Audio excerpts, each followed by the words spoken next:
All right, I'd like to call the July 15th meeting of the West Des Moines City Council to order and invite you all to stand and join us for the Pledge of Allegiance.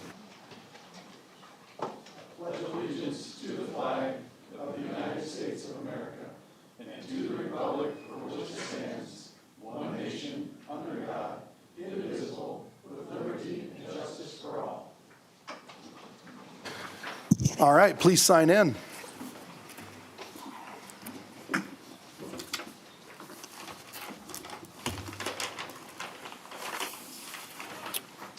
We have 4 members present in the chamber. I think Doug was trying to join online. Doug notified me that he wasn't going to be able to join us anymore, so Okay. it just will be the 4 council people. I'm actually here, Rob, Oh. so I'm here. He was texting Surprising me. us. What a pleasant surprise, Councilman. So 4 in the chambers and 1 online. Okay, Ryan, have there been any changes to the agenda? There is one change, Your Honor. Removal of item 4D, appointment to Civil Service Commission. Our city attorney brought to our attention that we need to publish 30-day notice before making appointments to Civil Service Commission. So that's being handled, and we'll bring that back on August 19th. Okay, can I get a motion to approve the agenda as amended? So move. Second. Okay, so moved and seconded, please vote.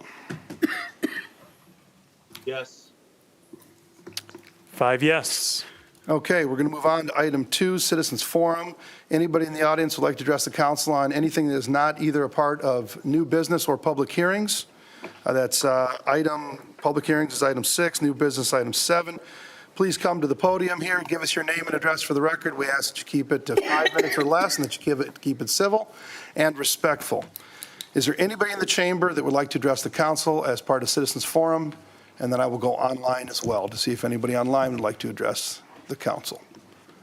Anybody in the chamber? Okay, is there anybody online that would like to address the council? Please hit *6 to unmute yourself and give us your name and address for the record. Is there anybody online that would like to address the council on Citizens Forum?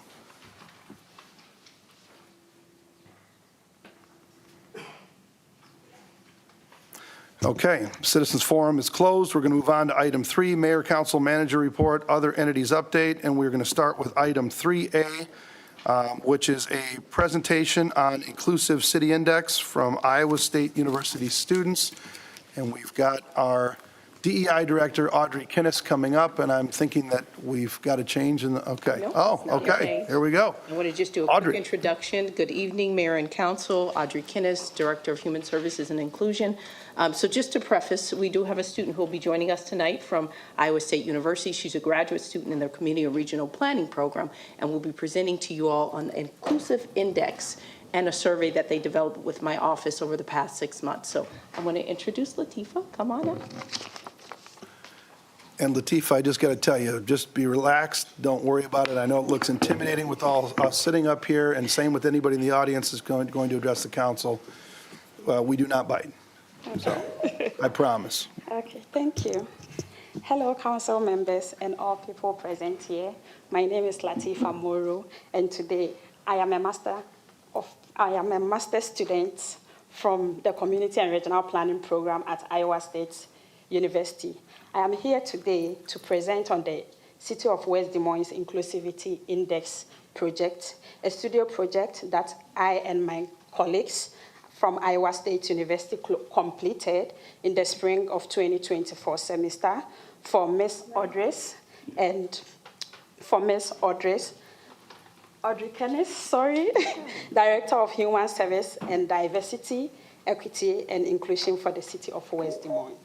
This summer, I will be finalizing the work we began in the spring semester under the supervision of Dr. Jane Rongerud from the Department of Community and Regional Planning. I am here today to present an overview of the project and to ask for your support for this effort to make West Des Moines a more welcoming, inclusive, and prosperous city. Please can you change the slide for me? Yeah, if you just want to either use the Yeah. arrow keys or the space bar on the keyboard there. And you can face forward too and not have to worry about Okay. facing the audience. I think she doesn't, so she Okay. can see her own slides. The work I'm presenting today has been informed by literature reviews, research into inclusive city efforts from around the globe, and meetings here in West Des Moines with agency staff, community members, local organizations, and local leaders. To begin, I want to answer the question, why does inclusivity matter in West Des Moines?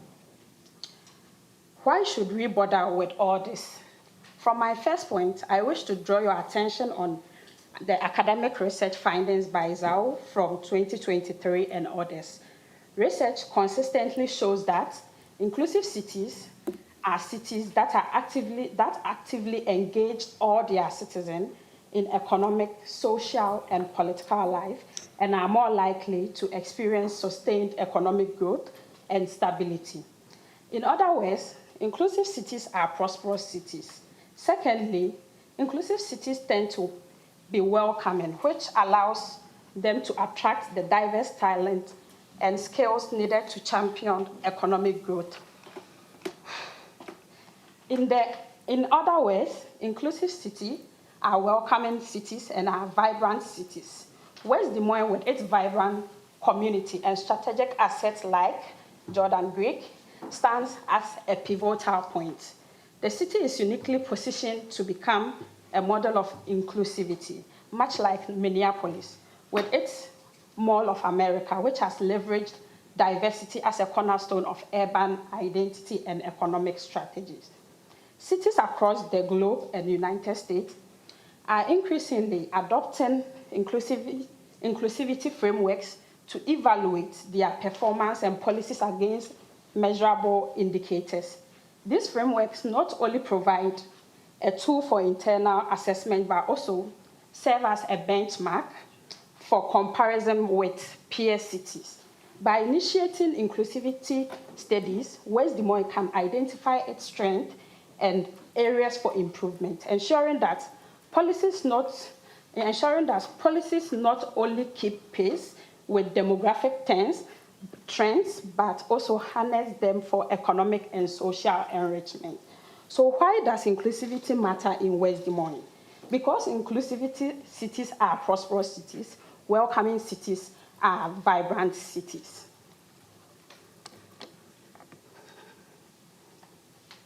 Our first step was to draw from our research and create a definition of inclusivity that made sense in West Des Moines and could help move the rest of our work. In the end, this is how we defined inclusive city. That is, inclusive city is a city which ensures that all citizens have full access to the city and its service, as well as the opportunity to authentically participate in the social, political, and economic life of the city. The inclusive city cultivates a shared sense of stewardship and connection. Neighborhoods and residents know that their contributions are recognized and valued. In the inclusive city, everyone belongs.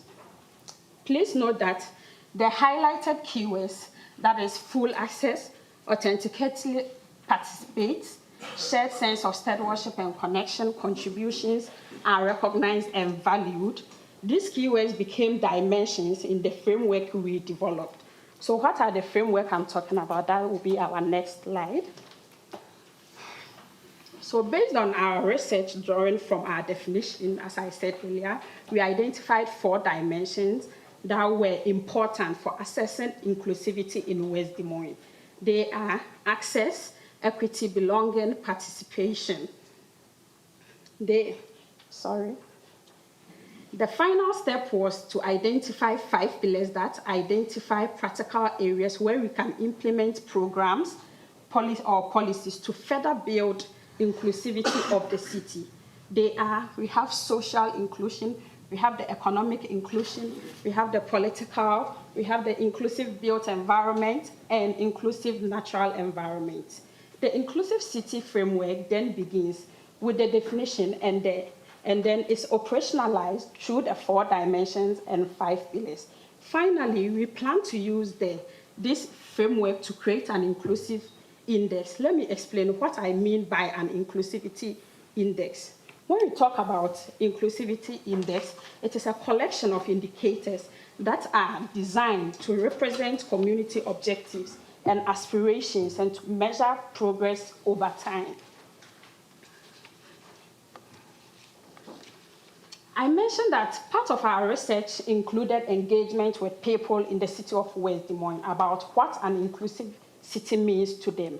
Our engagement had 2 components, which one was community outreach and the other was survey. You can see on the slide that this is the summary of the different groups or populations and interest groups we targeted, we reached out to during our community outreach effort and the survey. This includes we reach out to seniors, persons living with differing abilities, business interest, race and ethnicity focused, faith-based organization, LGBTQA+ people, and the youth. In the end, we contacted 63 organizations to participate in this study, We leveraged in 10 community events to reach out and talk directly to people who lived, worked, played, and went to school in West Des Moines. We also interviewed representatives from 27 groups, and in total, we engaged over 440 conversations over a period of 3 months.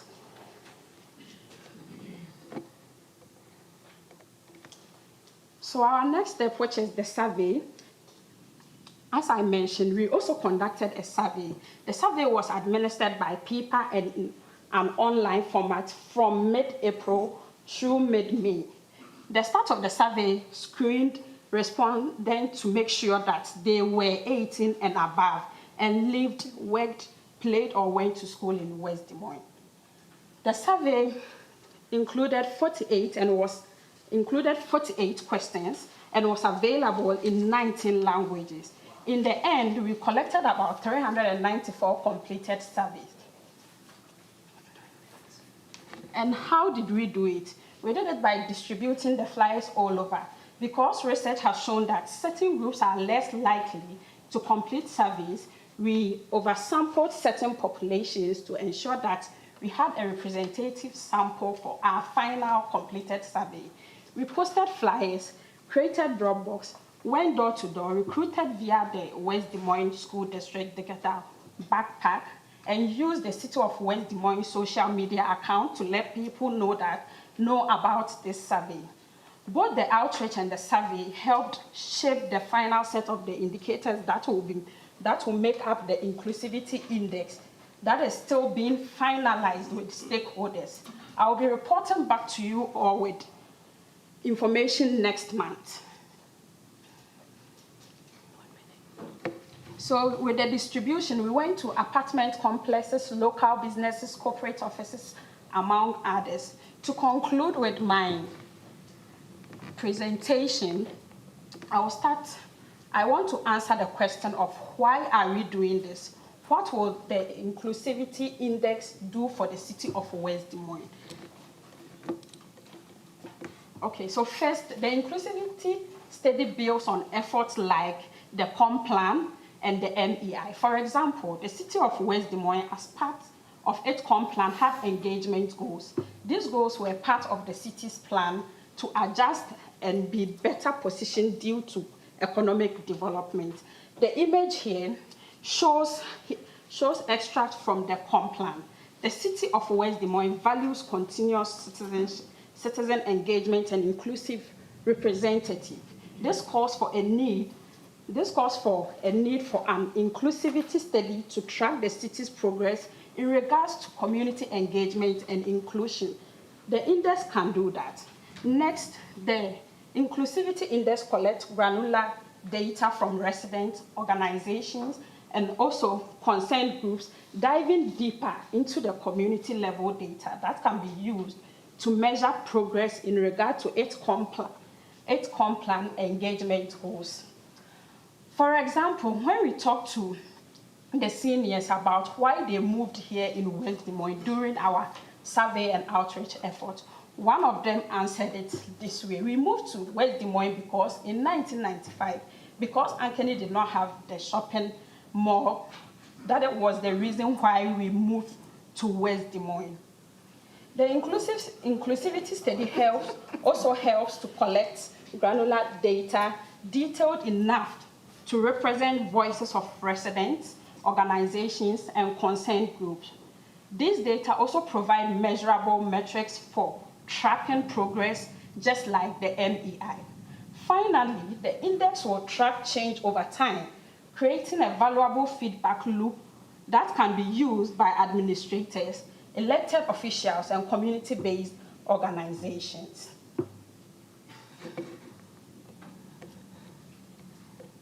I'm sorry. Sorry.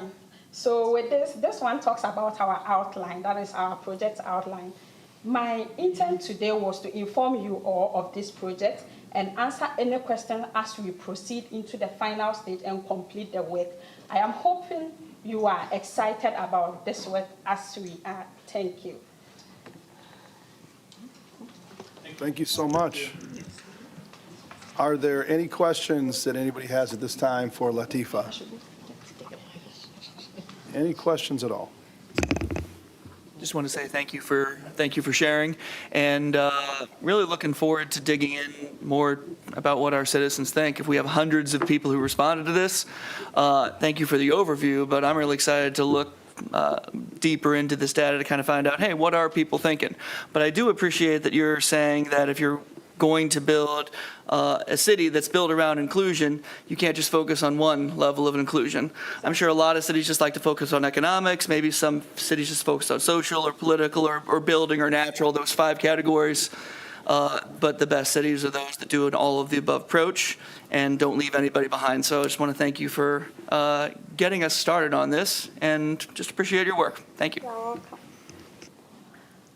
Yeah, I'd like to supplement and add, first of all, thank you very, very much for being here, and thank you very, very much for doing great work on behalf of this city. I think to invest in this kind of analysis and probe as deeply as you've been probing with the number of people that responded, the group set you listed as it relates to who you wanted to hear from was as broad and deep as you can possibly be. And so I find that refreshing, because a lot of times inclusivity indexes, people think you're just focusing in on black and white.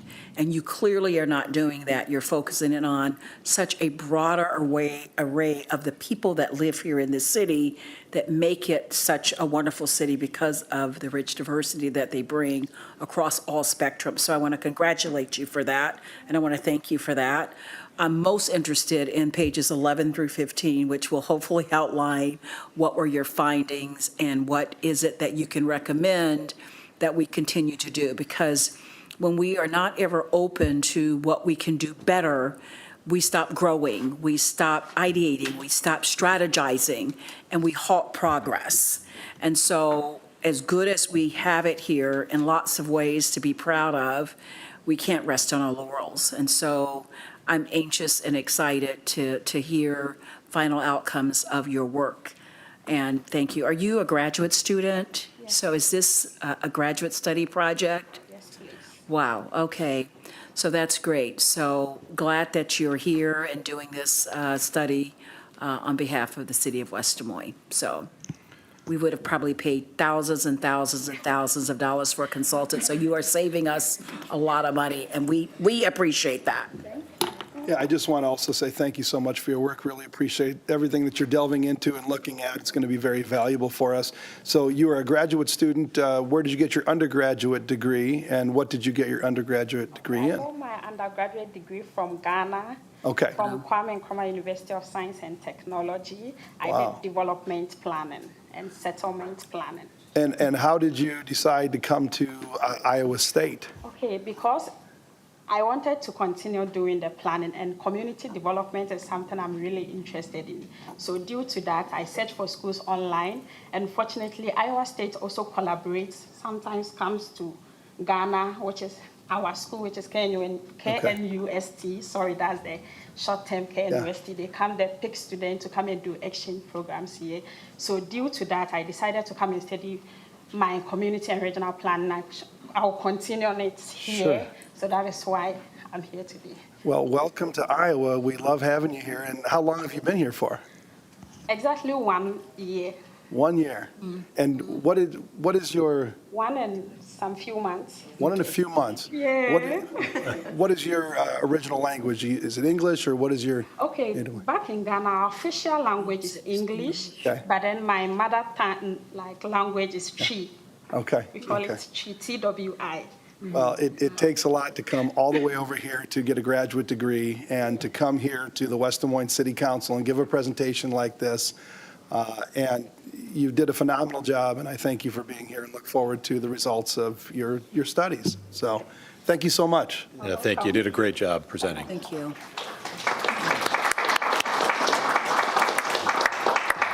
Okay. And don't feel like you guys have to stay and watch the meeting either. If you guys have things to do, storms to beat, go ahead and rush out of here. Thank you so much. Okay, moving on to, yes, sorry. Yes, absolutely, Chief. We do have some tornadoes to the north of us. You may hear the sirens from Windsor Heights and Clyde blowing, but our city as of yet has not been put in a tornado warning. Okay. I'm watching it in the back. If I give you the signal, I will want everybody to go to the safest place in the building, which is the restrooms out here, this hallway here, and this room here. Gary Rank will be running that room. So just Thanks giving you a for heads up. Thank you, Moving Chief. away from it, Appreciate I think we'll be fine. I just Thanks want for everybody that. to know where to go. Okay. Yeah, that's good to know. Thank you so much. Okay, moving on to Mayor, Council, Manager report. We'll start down to my right with City Manager Tom Haddon. The only report tonight is, I don't know if Ryan wants to step up, but we had a huge contingent of people visiting our community, the triathlon for young folks this weekend. I mean, I'm sure it was great for our hotels and businesses in the community and other activity. Just, Ryan, give a quick 2 minutes or 1 minute. Ryan Pending, Parks and Recreation Director. As Tom mentioned last weekend, on Saturday and Sunday, Wreck River Park was the host of the USA Youth and Junior National events.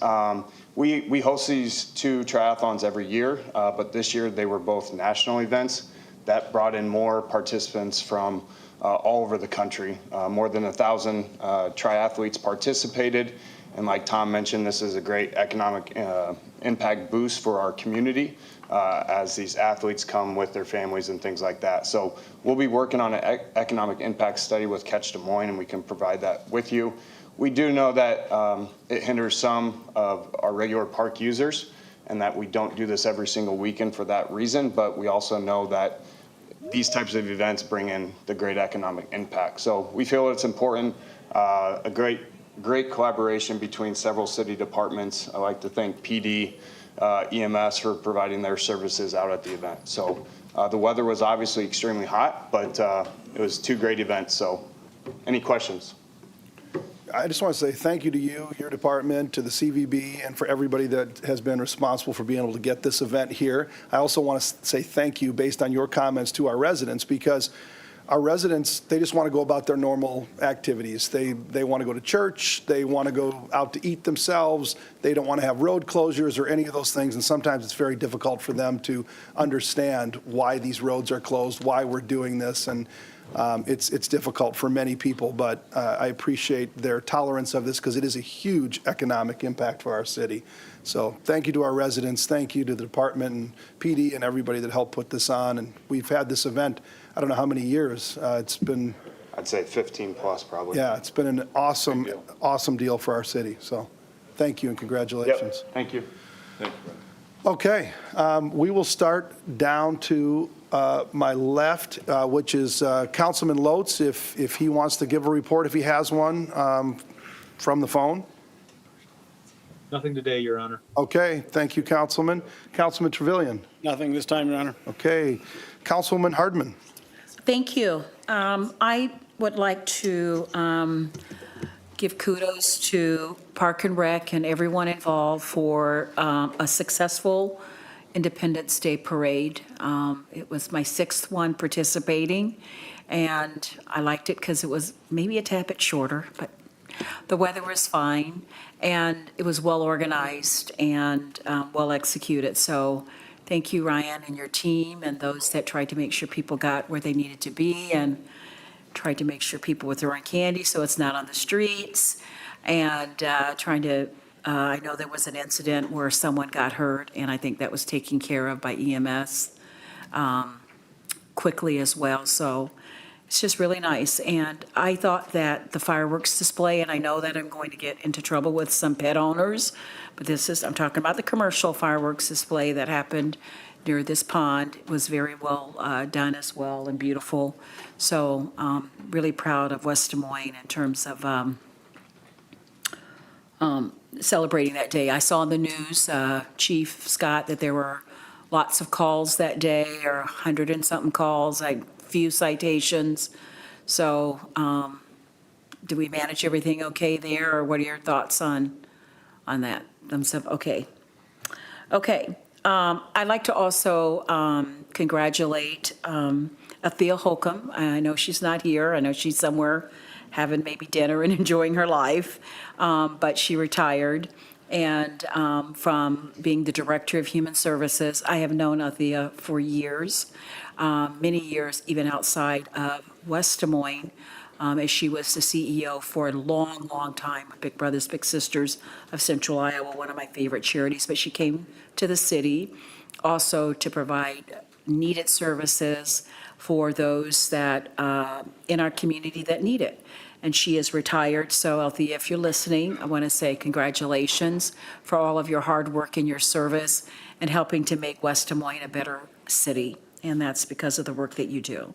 Which leads to congratulating Audrey for taking the helm of Department of Human Services as well as her DEI work and really kind of mirroring those two together, so to speak, working aggressively on both of those fronts. So Audrey, I want to congratulate you on your new role serving human services in this city. It's in good hands.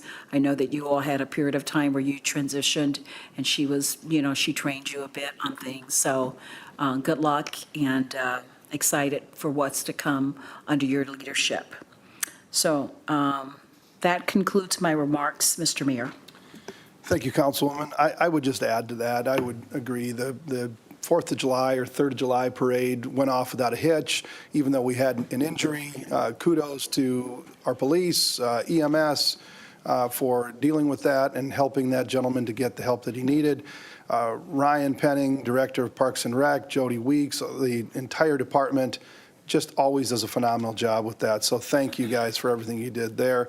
And then I would also echo just Althea Holcomb, the job that she did after 11 years. I feel like I was just sitting in the teamwork room the other day interviewing her for the job, and that was 11 years ago, and now she is retired. We got to see the transfer of the baton over to Audrey Kinnis. There was a wonderful send-off for Althea. I got to be there and say a few words. The department, Audrey and staff just did a phenomenal job putting on a great send-off for Althea. She was a great director. She was extremely passionate, compassionate, loving, kind, caring, and she was a huge advocate for the elderly, disabled, and low income in our community. And she did a phenomenal job over the last 11 years, and we owe her a huge debt of gratitude that can never be repaid. And I look forward to Director Kinnis here in taking over for Althea. I know that she has been studying alongside Althea for a number of months now, and I have all the confidence in the world that she will continue doing a phenomenal job in that area. And with that, I will go to Councilman McKinney. Thank you, Mayor, and I won't belabor the point. I just say I echo the sentiment that both you and Councilwoman Hardman shared in terms of Parks and Rec and police, fire relative to the 4th of July celebrations. And yeah, certainly wish Althea the best as she moves into retirement. She has a huge heart. Got to know so many, I mean, you talked to her, she knew folks by their name. And, I didn't get to work with her as long as some other folks, but I can tell you, there was nothing that would stop Althea from doing the right thing for people and would go to the ends of the earth to try to make things happen. So, and Audrey, I'm excited to see you in this role, and I know you'll do great things. We had a development and not a whole lot of activity, frankly, because of the 4th of July holiday. A lot of things were, not as many boards and other meetings, but we had I'll say robust development and planning meeting this morning. Councilwoman Hardman and I did. We talked for about an hour on trails, and so anyway, I think the short version is I think that the folks on the dais here should anticipate a potential amendment to our city ordinance as it relates to the ability for on major or arterial streets, I should say, like 81st Street, to be able to have the ability to pull in and out of a driveway off of 81st Street and similar streets, because it's going to interfere with trails and other activities. So we had a robust discussion, and I think we learned some things, but nothing too exciting on the development front this morning. Well, I appreciate these subcommittees. If you haven't been to one, these guys delve into all kinds of different issues and really work out all the kinks before it comes to the council, and all the lifting that's done there is just unbelievable. I really appreciate you guys going over that, ironing things out. So, Councilman Hudson. Ooh, I don't think I need to repeat all of the words, but let's try. So we'll start. No, we won't do that. But no, the thank you to Althea Holcomb, who is retiring. Just I won't repeat anything. Thank you. All of those things absolutely apply. And for the 4th of July parade, I guess Ryan, thank you for not making it tonight, because I don't think that would have been as good of a choice. So really nice work on thinking to make the 4th of July parade on the 4th of July. But and best wishes, Audrey, as you begin your new role as well. 3rd of July. 3rd of July. Yeah, because I yelled about 350 times Happy It 4th of was. July on the yeah. 3rd. Yeah. What was the 3rd? Well, that didn't work. Oh, it's good That'll that conclude did, my remarks this evening. All right. Thank you, Councilman. All right, City Manager Haddon, anything additional? No, sir. Okay, with that, we're going to move on to item 4, consent agenda. Are there any items that any council person would like to have pulled and voted on separately? Otherwise, I would take a motion to approve the consent agenda as distributed. Move approval. Second. Okay, so moved and seconded. Please vote. Yes. 5 yes. Okay, moving on to item 5, old business. Item 5A, ordinance amendment, amend Title 5, police regulations, and Title 9 zoning to align various titles, chapters, and sections in city code to accommodate a homesteader farm, allow the sale of horticulture, specialty crops at produce stands, allow public parking lots with no primary structure, allow museums in the agricultural open space zoning district, and to modify code references in the land use tables, city initiated. We have got an ordinance amendment for approval of the second reading, waiver of the third reading, and adoption of final form. There is a slight change from the previous reading to specify that 50% of the animals raised on a homesteader farm are able to be sold, which is in line with the P&Z recommendation. If the council is in agreement with this recommendation, then I would consider a motion to Consider approve the the second second reading. Okay, if not, we can entertain a different motion. Okay, it's been moved. Is there a second? Second. It's been moved and seconded. Is there any discussion? I guess I'd just ask, Mayor, and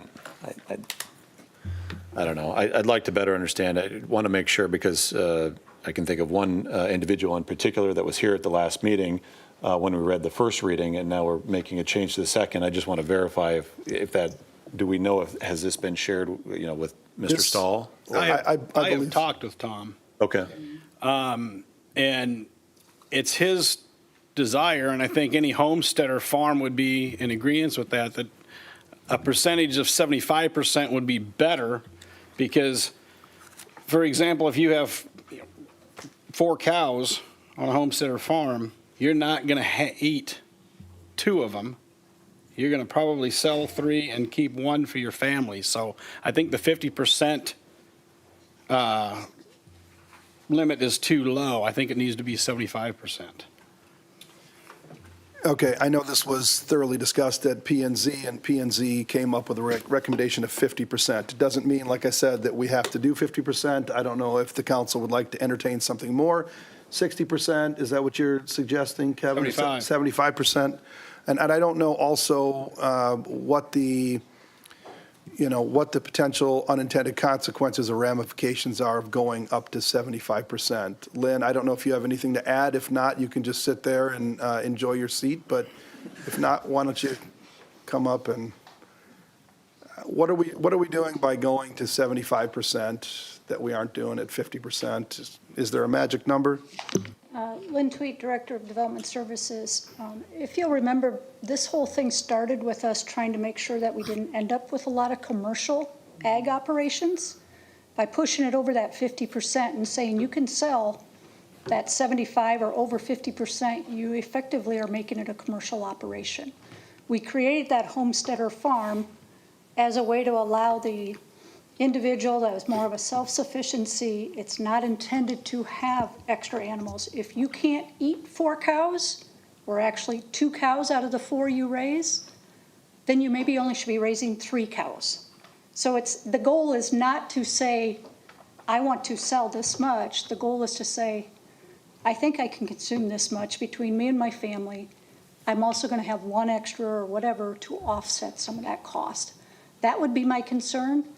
But Okay. honestly, I don't have that strong of an opinion as Okay. to what the correct percentage should be. Okay. And if I can, I just want to interject that Go ahead, Kevin. when I talked to Tom is, he's an airline pilot, so he was flying tonight. Otherwise, he would have been here to voice his comments himself, but Yeah, and it's noted in the staff report that that's why it got brought up to P and Z, as I did talk to Tom Stoll. I explained it to Tom that this was meant more self-sufficiency, that I would put it in front of the P and Z, and whatever the P and Z is what we would take to the council, so. Okay, Yes, my Tom would next- like more, but he understood why we were at what we were. My next question is to our city attorney, Greta Truman. So if we were to adopt something different than the 50%, which is what P and Z adopted, would we need to do so by a supermajority vote? I don't believe so. Jessica? This is Jessica's area. Okay. I know that we've had times where they've adopted something and we go to do something different and different than the recommendation, and we've got to do supermajority vote, but this gets real sticky and in the weeds and. Jessica Grove, Deputy City Attorney. I think Ryan and I talked about this actually before the meeting. If we do something other than the 50%, the recommendation would be to have a separate third reading, not to waive Right. the third reading, But do you need a? because that's not how it's Okay. written. do we need a supermajority though to override P and Z? Or not override, We but talked about this go- too. This, we That's if- always talk about this. That's if It's hard P&Z to. recommends no, denial. Okay. So if they say no and we want to say yes, we need a supermajority Yeah, I vote. think Otherwise, no. Greta's correct. We don't need a supermajority. You don't need a Okay. supermajority to pass it on second reading, but if you're going to do something different than Okay. what the 50% is, it would be recommended to do the third reading Okay, separate. so we don't waive the third reading, adopt in final form tonight if we want to do something different than the 50%. Yes. Okay. Well, I'll open it up. Yeah, I just, kind of a more basic question. Obviously, we did the first reading on the 1st, July 1st. How did we get to a point where we changed something from what we did on the 1st to today? It was part of it. I just did not mention that portion in the pinky. We didn't. So we're not we didn't- changing? It's, I'm sorry, when you said she's that. right, she's clarifying that because P and Z recommended 50%, and if the council wanted to do something different, we could. we didn't discuss discuss any it. percentages at that point. We didn't get into the percentage. We didn't get that far into the weeds. So Lynn wanted to make sure that I highlighted that tonight, which I did by stating that this was P and Z's rec, and if you guys want to do something different, we can. Okay, thank you for clarifying. Yeah. So absent P and Z, there wasn't a percentage? If I may. P and Z So- gave that percentage. In your ordinance, there's some red text here. When that went to P and Z, it had reflected at a 25%, Okay. is what it was. So this has been updated, this bright red is updated to reflect what P and Z is recommending. We will now take, whether you say it's 50% or 75, we will now take that and update that for this next reading as to whatever you decide. So it went to Okay. P and Z with a 25% recommendation. Tom Stoll wanted something higher, as went high to as 50. 75. So we It went to ended up 50. being 50 by the P and Z. That is what we're presenting to you as P and Z's recommendation. So when it that came to us the first time, it was 25%, but we didn't even get into it at all. It technically was 25 because you never confirmed what P and Z wanted. Gotcha. Okay. All right. Open to discussion on what the council wants to do. We've got right now a motion and a second to do the 50%. If we want to change that, we've got to have whoever seconded it withdraw the second, and whoever made the motion withdraw the motion. Well, then, question for you, since the staff originally thought 25%, but then P and Z bumped it up to 50, what do you feel about that change? How do you feel? I'm comfortable with the 50. As I said, I'd be a little bit concerned of going over the 50 because it pushes us to a little bit more of a commercial enterprise than it does what it was intended to be, which is a self-sufficiency Sure. idea. And I think I'm agreeing with you on that. And if there is a problem that does show up in the future future councils can address that, since now we are really establishing a framework a more specific framework, I should say. And we established this number at 50%. I'm comfortable with my initial motion to consider the second reading, and I'm comfortable with remaining with that motion, so. Okay, Ryan, who seconded that? I Who did. seconded? Matt did? Are you comfortable with the second? Is this, just so we're clear, I mean, if somebody's got, has eggs, they have to consume half the eggs, or is this only related to livestock? I took it Or as a. flowers or, you know- As the livestock, because in our ordinance, we govern the number of animals. So if you'll remember, and I meant to print it out, that we had, I think it was 4 per acre, or 2 per acre of a large animal, a medium size maybe was 4 per acre, and small animals were 10. So we're looking at that number that we said that you can raise of those animals, not the number of eggs produced, not the pounds of meat you produce. It is really that animal, basically a head count is probably the best way to say it. I have a question when we have a break. Go ahead. Yeah, go ahead. Go ahead, Councilman. So we're talking about the minutia and the regulation. What comes after this? Are we going to start a department to count people's cows and go through their deep freezes? That's Lynn's job as Director of Development Services. As long as I get to take whatever's the excess for free. But I hope everybody sees where this is going, and it will become an unsustainable practice should we have significant amounts of homesteading. So that's what I would worry about. And do we have budget to tackle that kind of a regulation? We don't want to be passing ordinances that we cannot enforce with the resources we have. I think we would enforce it. It would just probably, like some of the other ordinances that we have, would be complaint-driven. Okay, and keep in mind, homesteaded farms are only allowed in the open space district. They are not allowed in the residential estates or any of the other districts. So that's going to control how many of these we actually end up with anyway. Yeah. So yeah, I probably could go out and count their freezers because we're not going to have that many. I guess, but Kevin, the situation you brought up was the worry that the stalls have 3 cows, and, you know, what's 50% of 3? I mean, it's going to be, right. So I guess, what if we did something where 50%, unless there's only 3 livestock, you can go up to 66.66 repeating? That would take care of it. That would take care of it, but. 75 would too. If I could add, on the enforcement side of things, like we do with a lot of enforcement proceedings, we have to find the evidence that they're doing it. So theoretically, you'd need to find that Tom Stoll was advertising for sale however many cows that he had. And there was a complaint that there were multiple trips to his house by people who were buying however many additional cows. So I think to go to the But that is not.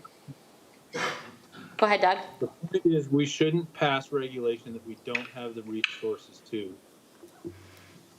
enforce. I just wanted to weigh in on that a little bit. I realize that's kind of an ideal, but there are a number of regulations that we address once we are aware of it, like fireworks. They shouldn't be doing fireworks. There were 120 complaints about fireworks, issued 1 citation. And so there's probably not enough resource power to be going to every home where there's a phone call, because you have to catch the person actually in the act, is what I understand. So I cite that as an example that there are a number of things that we pass that it's really hard to say how many staff needed to do that. We do it based on when it becomes available to us that there is a violation of some sort. Well, the same thing is true about the speed limit then. I mean, we cannot possibly catch everybody speeding, but we have to maintain a speed limit. And if people get caught, then they get caught. A lot of people don't, and they get away with it. I guess my point was there would be tools that we could look at or resources we could look at. Sure. You know, if we did need to enforce it, whatever percentage it would end up being. Okay, so right now, we've got a motion made by Councilman Hudson, seconded by Councilman McKinney for the 50%. I'm tempted to call this the question. I said and call the vote, question. right? Okay, So we don't need a supermajority. we do not need a supermajority to pass this. Well, in this case, you don't, I mean, it's going with what P and Z, what you were Right. concerned about a supermajority is if this fails and you go with my Right. suggestion of But we don't 75%, need but even that you don't either. need that. No, we don't need that either. Three. Nope. No supermajority. If we go with something different, then we've got to not waive the second reading, or waive the third reading and adopt in final form. We've got to do that separately. Mayor, before you do call, I'll just say that I know that we have limited items to the number of animals based upon, I don't know what provision, Section 3 of the amendment talking about the number of animals. So I'm less concerned about the 50 to 75% because we've already, in my perspective, addressed the number of animals. So I would actually be comfortable going up to the 75. Okay. And as was stated too, if there becomes an issue and we need to readdress this, we can at a later date. Okay, please Can we vote. restate the motion real quick, Mayor? Yep, the motion is, hold on, let me, all right, so we have got an ordinance amendment for approval, the second reading, waiver the third reading, and adoption in final form. And this includes specifying that 50% of the animals raised on a homestead or farm are able to be sold, which is what the P and Z recommendation was. P and Z voted 5-0 for that, with Commissioner Costa and Davis absent. Okay. Please vote. Yes.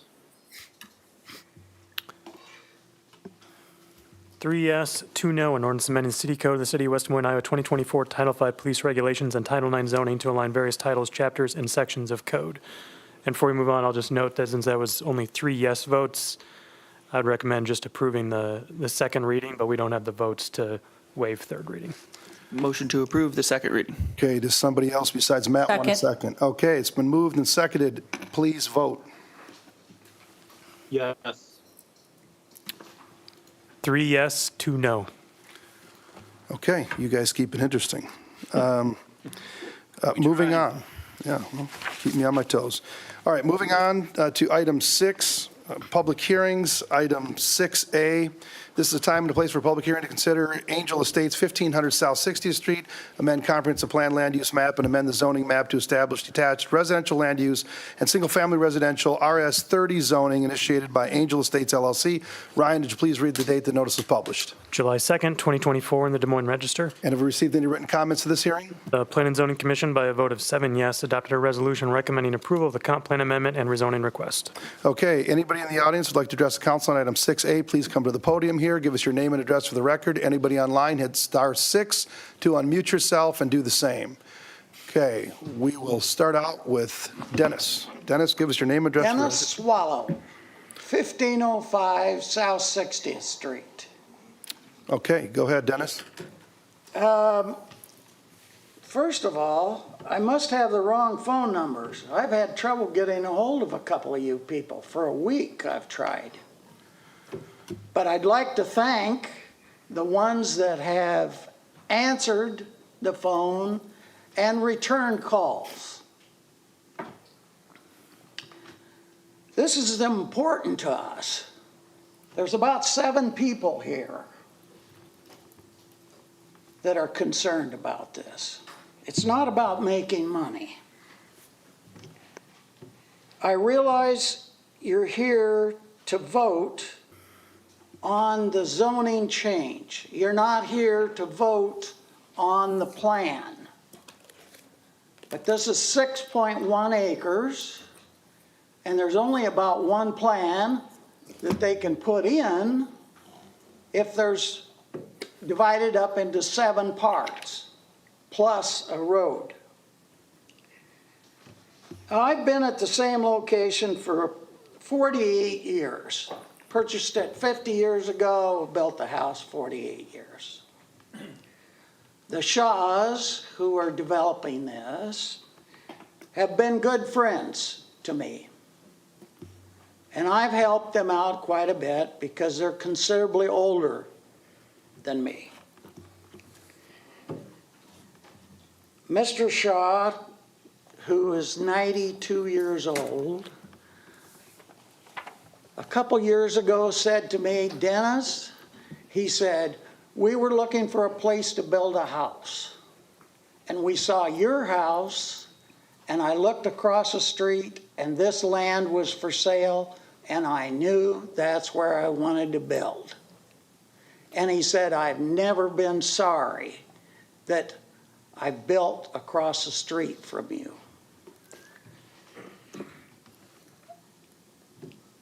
The consensus, although I'm not speaking for these other people because I know they want to come up here, on the west side of this property, across the street, almost everyone has more than 2 acres. I have the smallest lot, 1.81, because some of my land was taken for the paving project. So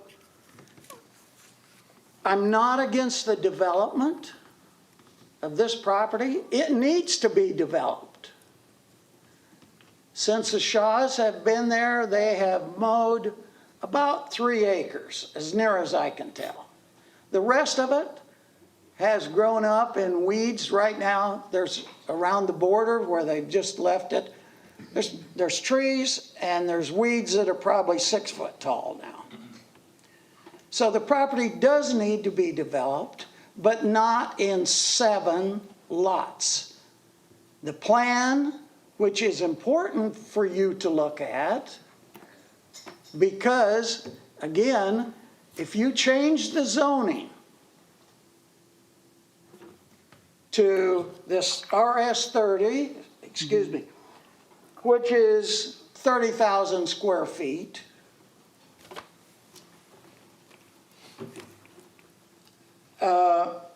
there's only about 1 plan that can go in there. It's on a cul-de-sac. I'd be looking at the back and the side of 2 houses. I think the people along South 60th that all have about 2 acres or more have some rights as well. We don't own this property, but still, I think we have rights. Dennis, you got 1 minute. I want you to get it all in. Wow. It seems like, can I apply for more? I wish, but it's not Congress. You can't yield back. I'm joking. I know. I want to raise a buffalo, I think. Yeah, and sell it, right? And sell it. You can only sell 1.5 of it. So anyways, it looks like to me, 6.1 acres, they divide it into 7 lots, plus 1 for the road in the interior. They're looking at 0.76 acre. And I'm not against getting the development, but I am against the size of the lots. I think it should be divided into 3 lots, each about 2 acres. It would just, actually, it'll be less than that once the interior road, street, that is taken out of it. Thank you, Dennis. Thank you. Thanks, Dennis. Okay, anybody else in the chamber that would like to address the council? Mark, come on up. Give us your name and address for the record, please. Thank you. Mark Johnson, 1501 South 60th Street, right across from the site of the development. And again, I would agree with Dennis's comments about, not being totally opposed to the development, but the number of homes that they want to put on the lots would be what I described in front of the P&Z committee as more cluttered in terms of the development with the number of houses, how close they would be. When you look at the properties right along South 60th, again, that are probably roughly 2 acres or thereabouts, so there's good space, and it's just it just changes the character of the neighborhood. The other thing that I did want to mention is a process question. Given my background, process is very important. The discussions at the last discussion when you were talking about the motions, you have to follow the processes that are established. At the P and Z meeting, it was indicated that the permit application or the application that was submitted indicated that the neighbors in the area had been contacted. And I believe at least 3 of the 4 that are right across the street, and there are 5 homes right along there. The 5th one is currently vacant. At least 3 of us had no contact whatsoever regarding this until we got the notice. So I don't believe it's a matter of just filling out the applications and checking the right boxes, and the process should be followed when you're making these types of decisions. So thank you very much. I would just answer that, thank you, Mark, by saying that our policy is that we notice within 370 feet of the affected property in the case of a rezoning. And so that's what we'd have done. So if you are outside of that, which I don't know if you are or aren't, you're pretty close to it, you wouldn't get that. But everybody within 370 feet would get that notice. Right across the street. Okay, and you did not receive the notice, you're saying? Well, you should have received that then, I'm not sure. Not the notice of being contacted by the property. Oh, you would get something in the mail. Got something from the city, yeah. That's what we do. But he's saying that at P and Z, it was stated that the residents had been notified regarding the application, correct, Mark? And he's saying that didn't happen. Okay, He's saying that the applicant basically stated one thing and the reality is it didn't happen. Based upon what staff said. Right. okay, we'll look into that. Okay, anybody else for public comment? Okay, Fred, come on up. Good evening, council members. I'm Fred Leon, 1415 South 60th Street, and I live right across the street from the north half of the property that we're looking for the zoning change. And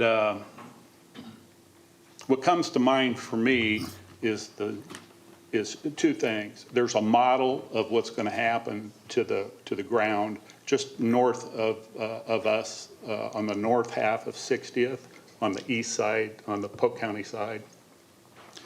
There used to be a geodesic dome there on 10 acres.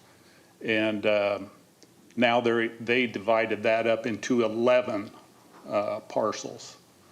And it's like a sore thumb on, it doesn't stand out as much because of the assisted living, or not assisted living, but the Independent living.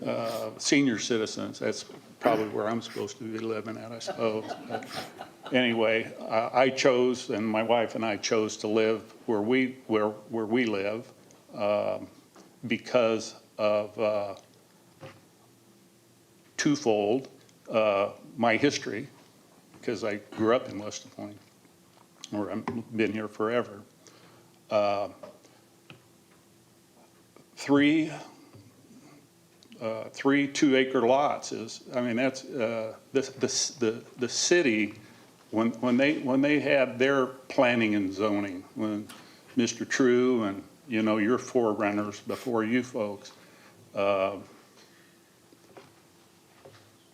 Matthew McKinney's father and all of that, some of the people that had the foresight for West Des Moines, they look at that street. Used to be gravel, but they looked at it as a whole. And they decided, I don't know how long ago that was platted, or how it was zoned, or who zoned it, what the timetable is on it.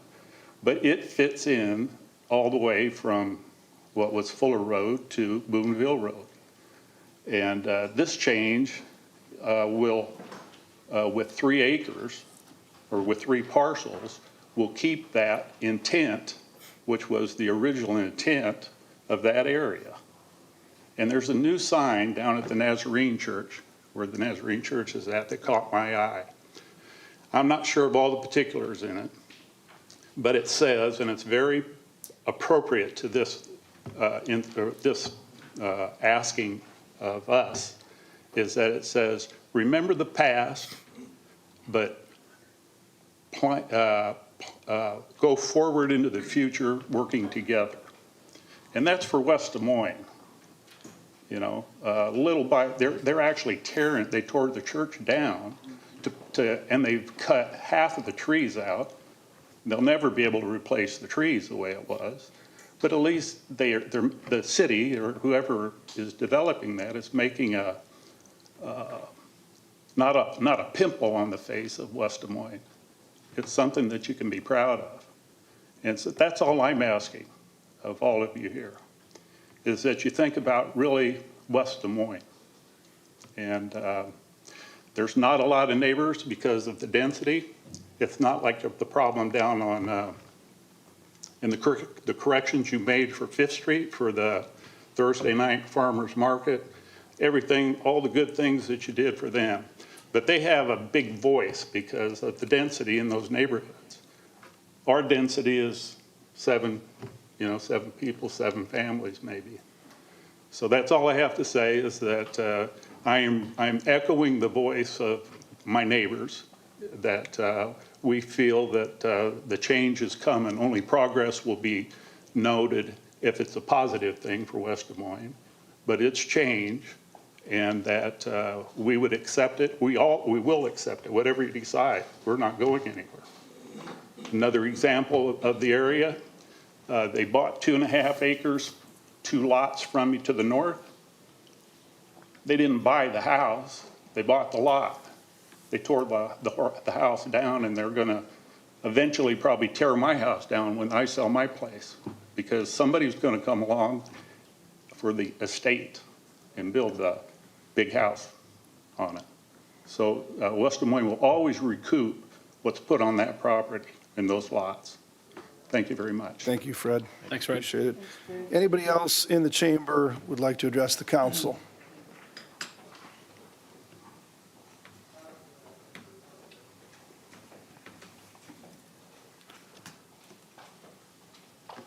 My name is Ray Burkhart. I'm at 1525 South 60th.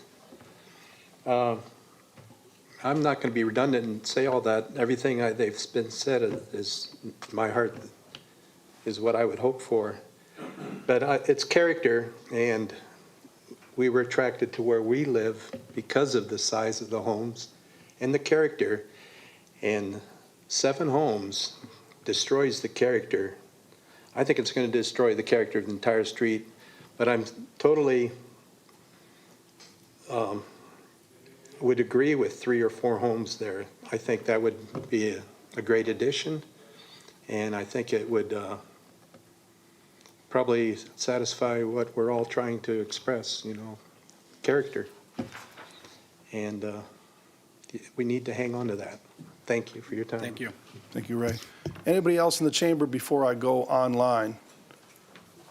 Come on up, give us your name and address for the record, please.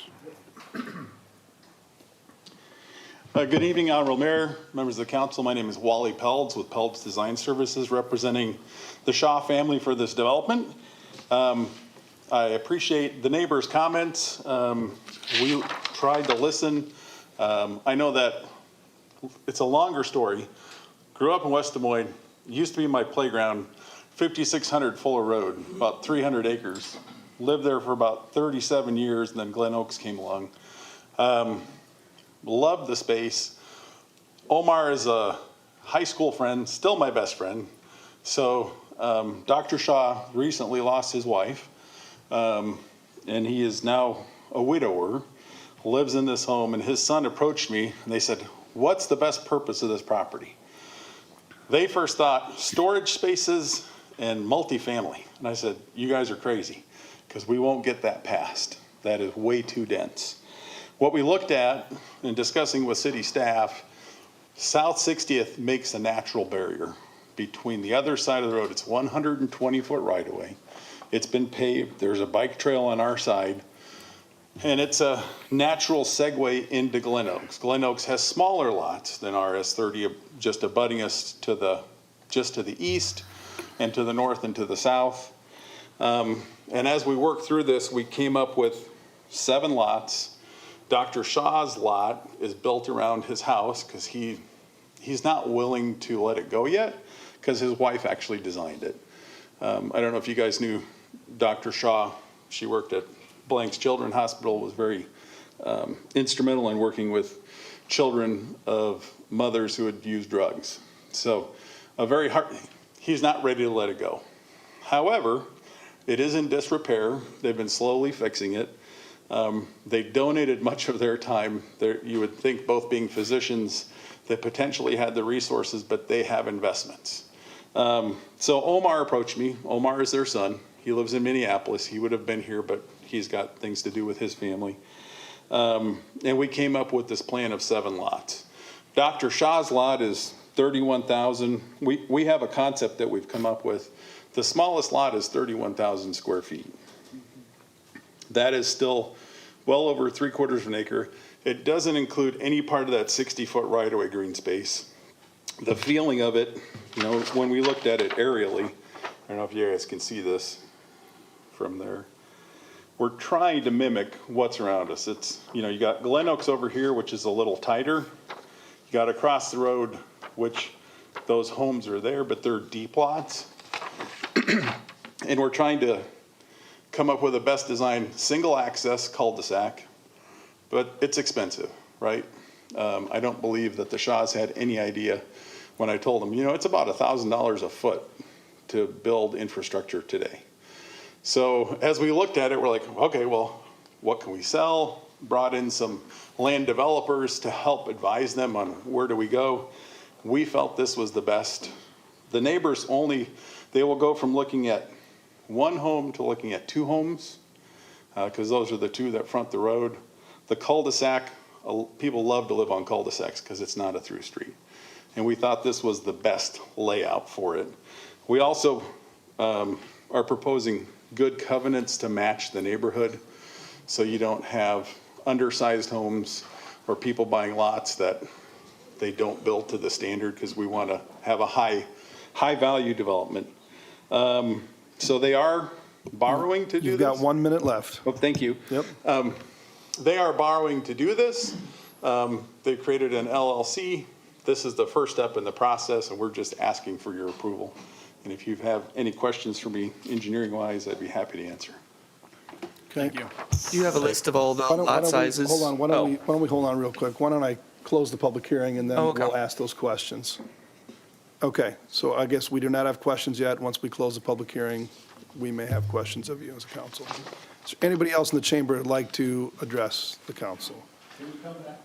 Well, I'd like to keep it to 1, but Vicki, if you could, go ahead, but just keep it short and sweet if you could, since Dennis has already been here. Go ahead. Vicki Swallow, 1505 South 60th Street. Dennis's wife, we live across the street. I guess I take exception to comparing what you're planning with the houses in Glen Oaks. Those people are not accessible to 60th Street. There's no road that's going to go through. So to me, the comparison ought to be with all of the people along 60th Street. Those of us that live across the street, even some of the neighbors on the east side of 60th Street, which are all in the 1.5, 2 acres. Even the development up the street, the new Wilder Pines, a lot of those are more than 3/4 of an acre and beyond. So to me, that's the comparison that needs to be made, not to the people in Glen Oaks. Thank you. Thank you, Vicki. Anybody else in the chamber before I go online? Fred, come on up real quick if you've got some sort of clarification or something. All right. Clarification. All right, go ahead. This is to the comment that was made that we'll be buffered by 60th Street from our side of the street. What Wally doesn't understand, he's never sat on my deck, that when I'm on my deck, I can see that complete development. Okay. Thank you. Thank you, Fred. Okay. I want to give a chance for rebuttal here. Any rebuttal? You good? You good? All right. Anybody else in the chamber? Okay, anybody online that would like to address the council on item 6A? Please hit *6, not #6, *6 to unmute yourself. Give us your name and address for the record.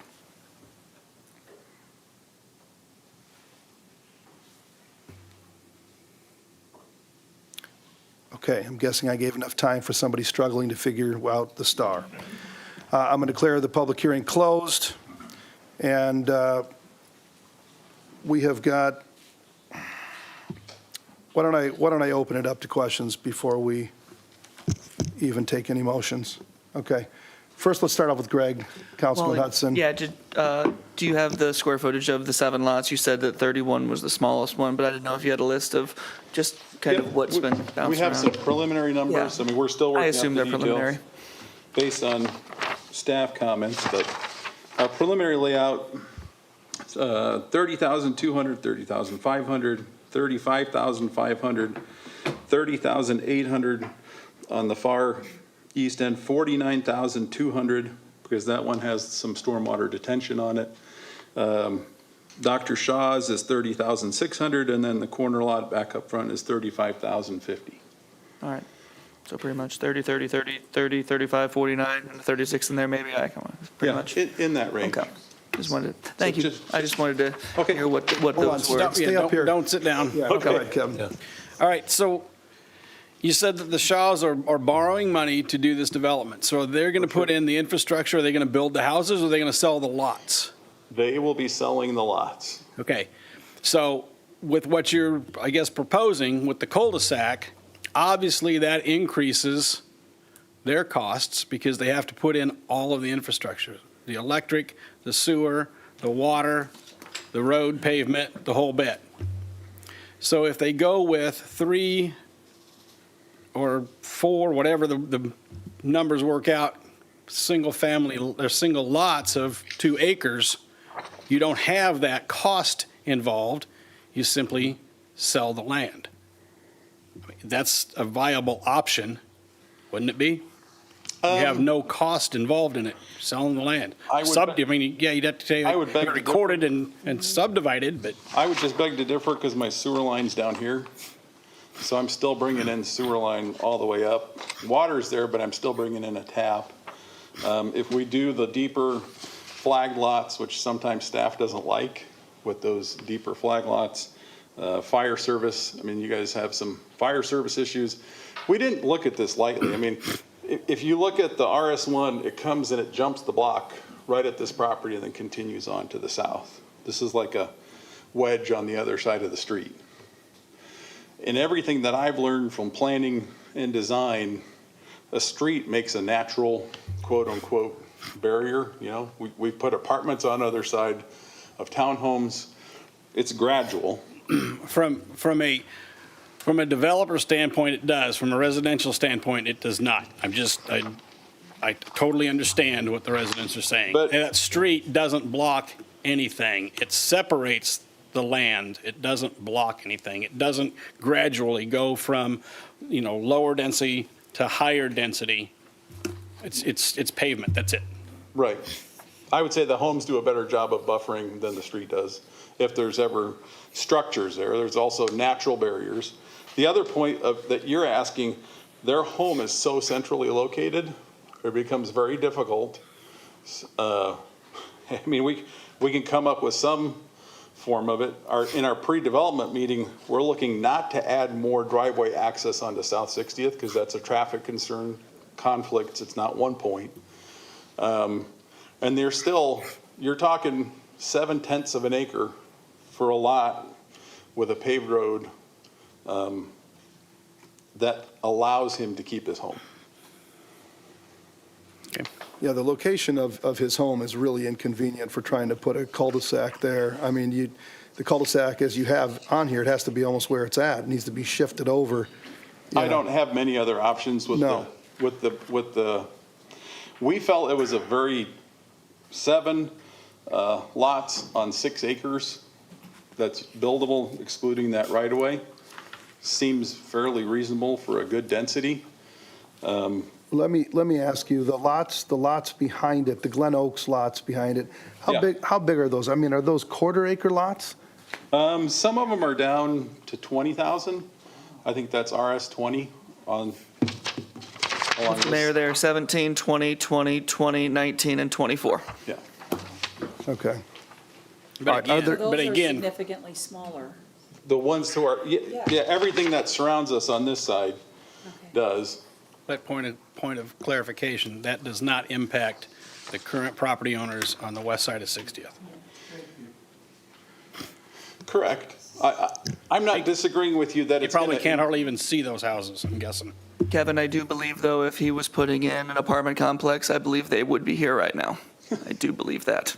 Oh, yeah. That's not a criticism. I just think it's a fact. That would happen, so. Yeah. Who would, Glen Oaks? Yeah, Glen Oaks. Oh, yeah, they would be, because they're impacted by it. Okay, anybody else questions for Wally here before? Yeah, I do. So, Wally, or whoever, whoever's can speak to this, have you had any conversations with any of the neighbors about this development? It sounds like there's a question as to whether that happened at P&Z. I don't know what the situation was. I can tell you that Omar comes home to visit his dad, and he has talked to Mr. Swallow, I believe, a couple of times.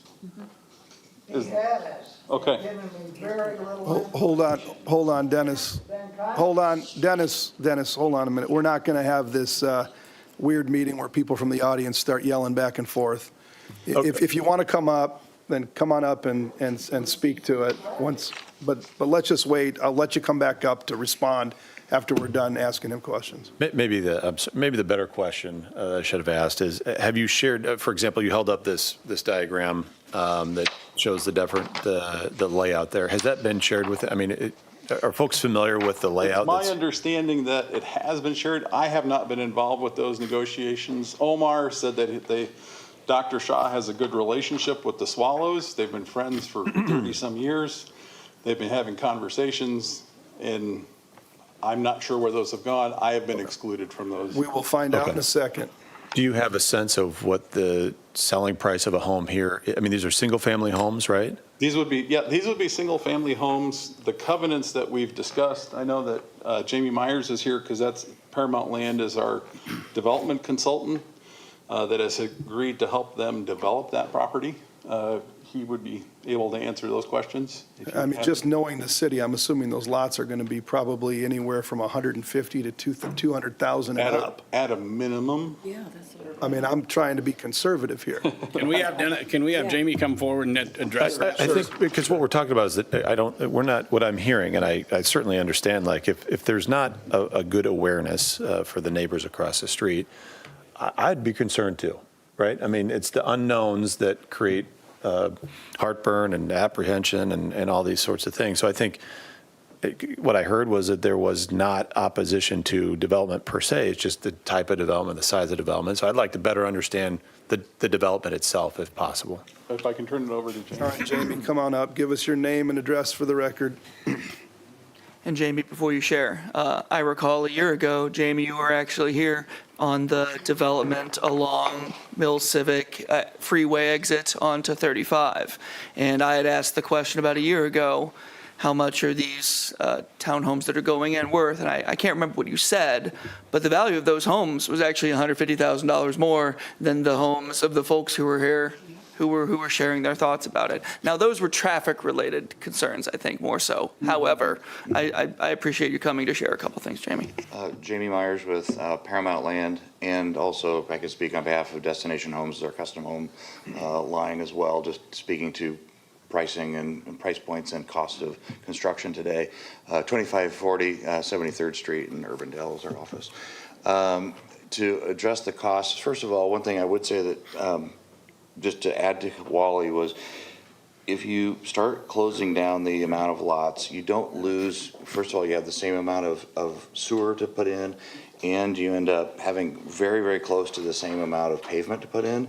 And so what you end up doing is driving those lot costs so high that now you've really started putting those homes in the price point of probably going to be in that $2 million range because of the lot cost versus the, there's a comfortable percentage that most mortgage companies like to see, as far as what you can put on it. And if you can't save much and you have to split now that same cost over less lots, now those lot prices go up, as well as now the home that has to go on it has to go up because you can't really get above that 25% threshold of land total home value. And my understanding is it's a multiple of like 5, right? So if the lot costs $200,000. 20 to 25% is usually the very max that a mortgage company will look at and allow on a specialty land, like if it's more of an acreage type scenario.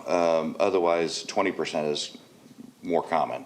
And that being the case, so let's just say these lots end up, I would say the $250,000 would be a very common number as an average. And that being the case, I mean, we're looking at, $1.2 million to $1.5 million, very comfortably on, especially due to the covenants that we'll put on as far as, the amount of brick and stone on the fronts, the hardy plank siding, high value windows, high, architectural types, roofs, minimum of 3-car garage, all those kinds of things that we'll put on that to make sure that it is a very, exclusive looking type of neighborhood, and one that I think hopefully that everyone could be proud of. So happy to answer. Okay, any other questions for Jamie or Wally before we move on? Okay, Councilman Hartman. First of all, I want to thank everyone for being here. This is what this process is all about, is that we get to sit and share our thoughts and our feelings. So appreciate thoughts on both sides. I was one of the ones that answered your call, Dennis Swallow, although we couldn't talk long. I was in the airport, but I do appreciate you calling and appreciate you being here. I want to just ask the question of just trying to listen to both sides. Is this a matter of, when someone said it's all about clutter and character, I think is what I said, what I heard, and if I heard wrong, correct me. This is all about the size of the lots that abut up against your particular current development. Is that where we're at? Okay. Is that in a nutshell for the most part here? Not questioning about the looks, and this looks like it's going to be beautiful homes or whatever, but that there is a concern that 7 homes versus 3 homes, given what you currently live or your homes, is going to create a sense of cluttered look and affect the character. Is that a fair assessment of where we're at? Come forward, Dennis. Okay. I think that's a fair assessment. We'll have Dennis come up later. Go ahead. Okay, so I'm hearing some consensus that is that. So I'm just wondering, and I've been on council for 6 years, what's been the experience of a developer wanting to develop something, and we're talking about the smallest is 31 square feet. While Glen Oaks is not really an issue, they're much, much smaller. I'm seeing some of the sizes. Where do we land when it is an issue of, I'm just saying, clutter and character? I'm not saying that's not important. But where do we land when those are kind of the 2 primary focus areas? And I'm not saying they're not important, I'm just trying to understand. Where do we land as far as on character? And clutter in terms of what a developer is wanting to do, and a group of citizens are feeling like 3 homes is better than 7. I think we try to be fair and reasonable to everybody involved, the citizens, the homeowners that are already there, as well as the developer, the people that want to make an investment and do this development. And in this case, it happens to be the Shaws. And so, we're taking that all into account. I think some of the things we have to look at are the lots that are around it. The Glen Oaks lots are smaller, and yes, correct, they're back behind. But we do have those, and we do have to make a decision on what we allow people to develop and what we don't allow people to develop. And clearly, we allow less than 30,000 square foot lots, right behind this lot. I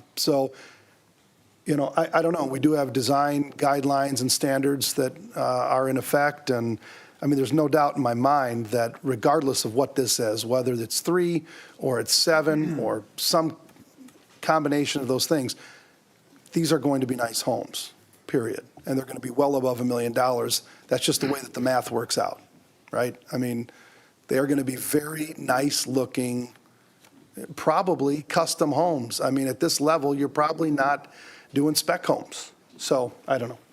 Back to your. Okay, well, that helps understand a little bit about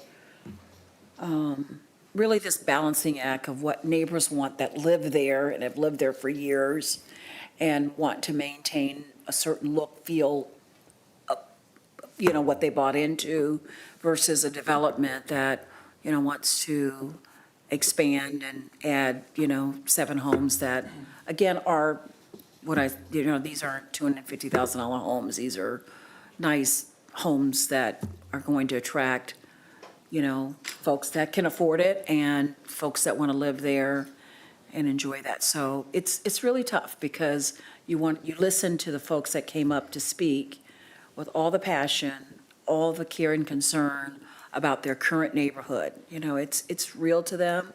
I understand it. And then you listen to a developer that's saying, I probably can't make this space work for less than, 7 or so homes. So we've got a tough decision to make. Yeah, it's not an easy task balancing everything. We try to do the best that we can, but it's not easy at all. Okay, any other questions? I do. Okay, Councilman McKinney. Yeah, thank you. And it's helpful to hear a little bit more about the development. We don't sit in on the P&Z, so maybe you had already described all of that to the P&Z and recognizing that it'll be through the covenants that you're talking about, a higher end development. The reality is I also look at, and I'm scrolling through our comprehensive plan, and when I think about our comprehensive plan, we, in many respects, have a lot greater flexibility. And so I guess I'm a little mindful of, I very much appreciate what the residents are here saying. They're saying, hey, this is going to affect the character of the neighborhood. I'm mindful of if this doesn't move forward, what alternative could be presented there, including something like, if I'm looking at this correctly, small lot, detached residential might be something that could be permitted in the future. And Lynn, I'm kind of looking at you in the back there, but we opened up our comprehensive plan to allow so much greater flexibility. And so while you have 7 here, what I don't know is the alternative that could be proposed under our new comprehensive plan. Lynn, you want to come forward, please? Well, and before she even says that, my understanding is that if they didn't bring this forward at all, a change in zoning, right now, they could develop 40,000 square foot lots, and there's nothing we could do to stop that. Okay. Okay. Yeah, thank you, Russ. So, all right, Lynn, do your thing. And I'm just going to tell you, out of respect for everyone's time, at 7:05, I'm going to ask for a motion and a second, and we're going to move on. Lynn Tweet, Director of Development Services. You're absolutely correct. Right now, it is zoned RE1A, which for our zoning code would just say a minimum of a 40,000 square foot lot. Likely means you can get maybe 6 lots in there. It all kind of depends on how the house sits, how the infrastructure has to come into that area. As far as comp plan flexibility, certainly under detached residential, there's more options from that RS range small lot. We would be going through the same process though. Something like a small lot, I don't even think you'd get staff to support something that low. Like I said, our concern with this one was the smaller lots that are next door in Glen Oaks. If those had not been there, we would have just said, we don't think any kind of rezoning is necessary. You already have RE1A do the 40,000 square foot lots. You can do it as an RE2A, which would mean an 80,000 square foot lot. So there's that opportunity to increase But Lynn, it. But if but they let me just pull it, I was going to say they just pull it at that they point. pull their request, they can And do then just go do 40,000 square foot 40,000, lots today. right? That's kind of right. That's kind of the weird predicament that we're in. I hear what you guys are saying. I understand, everybody up here understands what you're saying. We sympathize, we empathize with you. If we were to say, that's it, you know what, we're with you, 2-acre lots, they pull it and they go figure out how to do 40,000 square foot just under 1-acre lots. And I will give time, I will give 1 minute, 2 minutes to Dennis, I'll give 2 minutes to Fred after this. Lynn, go ahead and finish. That's really all I have. Okay, so that's an issue. Okay, Councilman McKinney, I would you just go, have the mic. I recognize, so maybe small lots, I just, it was my understanding, Lynn, there'd be much greater flexibility under our new comprehensive plan whenever we get our new ordinances. That I guess my concern is, in the future, a year from now, when we have our new ordinance in place, will they be allowed to do something much smaller than what's being proposed here. We are still going to look at context of an area Yep. and try to have things stay consistent with that. Because really, I don't want them yelling at me any more than you Yeah. want them yelling at you. So we will always look at the context. These are larger lots in that area. I don't know if I can use the overhead or not. We ran just some quick kind of averages. I can't speak to how things were broken out. But you can see we range anywhere from a half-acre lot to 1 3/4 to 1.81. So we would kind of take a look at that and say you should be somewhere in that ballpark as far as your lot square footage. Okay, so maybe I ask it this way. In the new ordinance that's forthcoming, is this something you would anticipate to be rejected or accepted? Rejected. Rejected. I'm sorry. I'm saying rejected of anything much smaller than what's being requested today. If somebody came in and said, I want an RS10, which is a 10,000 square foot lot. Yes. No. Okay. Probably, the 30 is probably about the smallest that we would be comfortable going.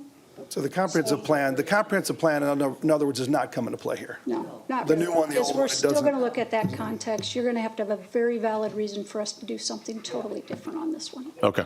Thank you. All right. Anybody else? Okay, let's bring up Yes, Your Dennis. Honor. Oh, okay, go ahead, Councilman. Yeah, and I apologize, I'm not there tonight, but I'm sitting here listening to both sides, and I'm thinking about, I'm very empathetic to the folks on the west side of the street, and I'm thinking about if the tables were turned the other way, and Mr. Shaw was talking to us, I think that I would do the same thing here that I'm going to do tonight. I think that there's a lot of steps that will come when the plans are submitted and whatnot for the development. And I think that there's a lot of controls in place that once the residents on the west side of the street see some of those things, have some input onto some of those things, I think we can come to an outcome that everybody's happy with. I just wanted to state, because I'm not in the room, that I am very empathetic. This is my ward. I'm very empathetic to their point of view, but I'm also empathetic to Mr. Shaw, who is trying to develop a property late in his life and needs to get some things moving. So that's the extent of my comments. Thank you for giving me the floor. Thank you, Councilman. Dennis, come on up and give us 1 minute of what you want to say, and then Fred, you got 1 minute. Dennis, come on up. Do you want to address the council and respond? I was just answering the question. Yes, please answer it. Yep, go ahead and answer that. So, If you could do it in 1 minute. what would you like to know about the phone conversations? Tell us real quick about the phone conversations. How much information did, I guess, Omar share with you about what this development? Okay. Omar came over up to my house and sat down in the lawn chairs about a week before we got the first letter from the city saying the planning and zoning. He had a brief sketch that he had over here to the side. I really couldn't tell much about it. I couldn't tell where the driveway would be. I was concerned about that. I wanted to know about the sewer, water. There wasn't any kind of drawing or figures as far as the square footage. It was like a sketch. Somebody had drawn it in their pickup truck. And I've had 2 or 3 phone conversations with him since that.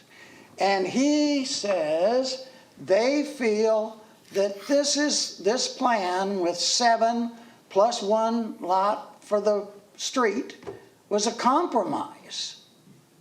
Well, I don't think any of the people on the west side of the street feel this is a compromise. I mean, right now, we're looking for a different house to move because of this, after living there 48 years. We love it. It's an old house, we remodeled it, but we want to stay, but I think we still have some rights, and they're just trying to make more money. All right, Dennis, you answered the question. Fred, you have something to say? Come on up and do it in a minute or less, and I'll be your best friend. It shouldn't take me too long here. Okay. Fred Leon again. I got a little bit of a drift here that there was an RS, you were mentioning RS40. That's what they can do right now. Yeah, well, right now, they're doing less than that. They're asking for an RS30. I understand so that. I'm taking RS40. Yep. I'm good with that. I hear you. I'm Yep. good with that. Okay. Thank you, Remember, Fred. an acre's 44,560. 43,500. Close, though. All right. Okay. So is there any other discussion on the dais? Okay, here's what I see. Right now, what's before us. Let me go to my handy dandy notebook here. Okay, we've got a motion. What the pinky has is a motion to approve the comprehensive plan land use amendment and an ordinance. There's an ordinance for approval of the first reading of the consistency zoning. We need to take these separately. What I see is we can do these things before us, which would allow this to be RS 30. Or if we go back to RS, they can do RS 40 today. Okay? If we do, they're asking us to do 3 lots, which is just over 2 acres. If there's a motion to do the 3 lots, I would assume that they are going to then ask for this to be pulled and then leave the zoning as is and do the RS 40. Because they can do that legally without any changes to the zoning whatsoever. And the RS 40 would allow? RS 40 is nearly acre lots. I mean, you're talking about 6 lots, 5, 6. Yep. Probably 5 or 6 lots instead of 7. They lose a lot.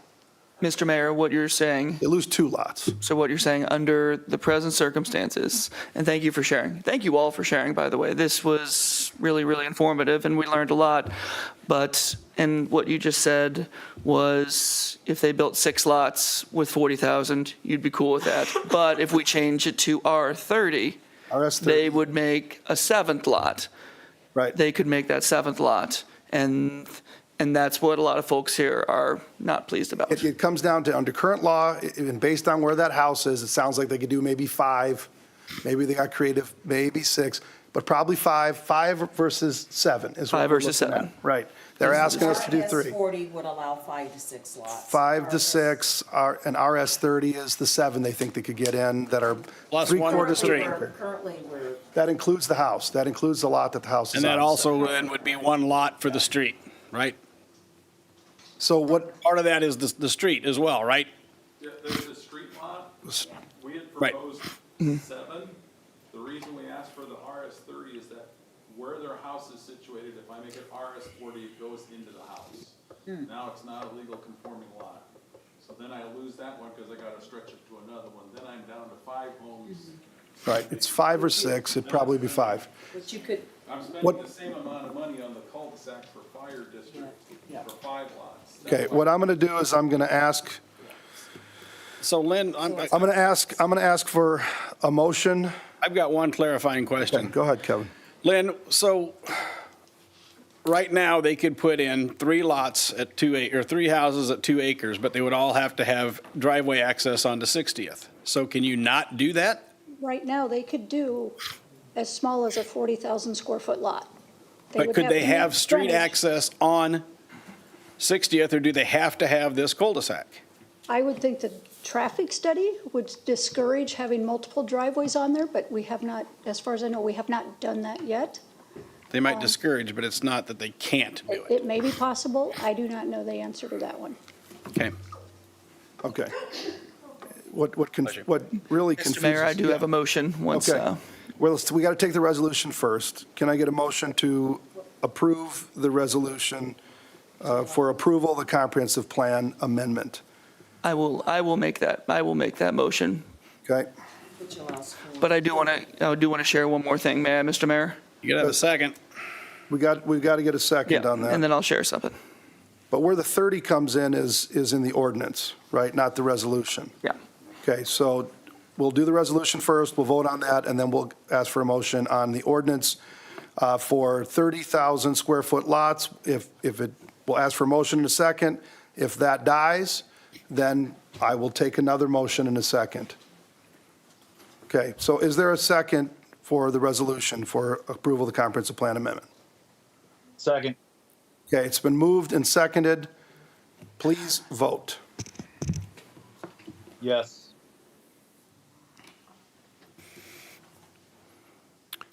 4 yes, 1 no.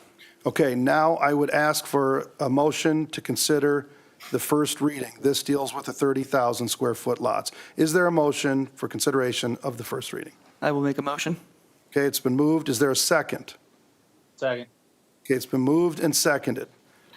Please? Well, Okay, I want to discussion. share. So while I'm incredibly grateful for the folks who have come out tonight, I really am.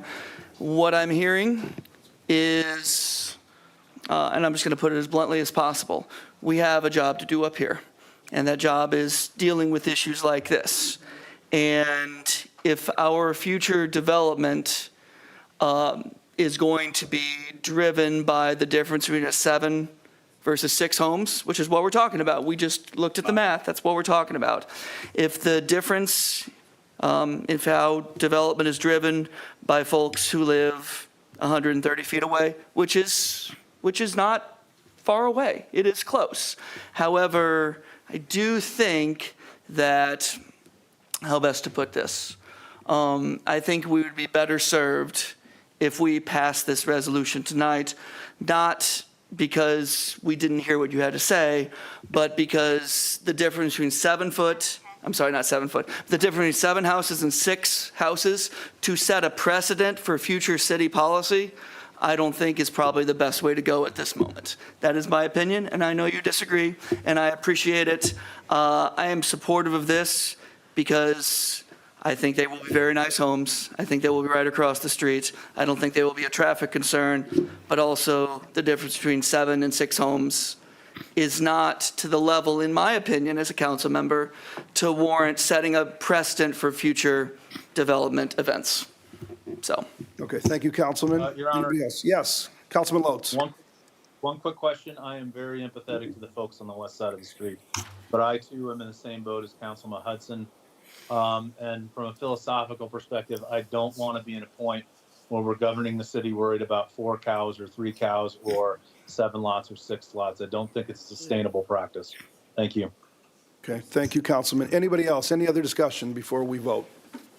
I'd just say, thank you for being here. I know it's important to you. It's important, obviously, to your neighbors.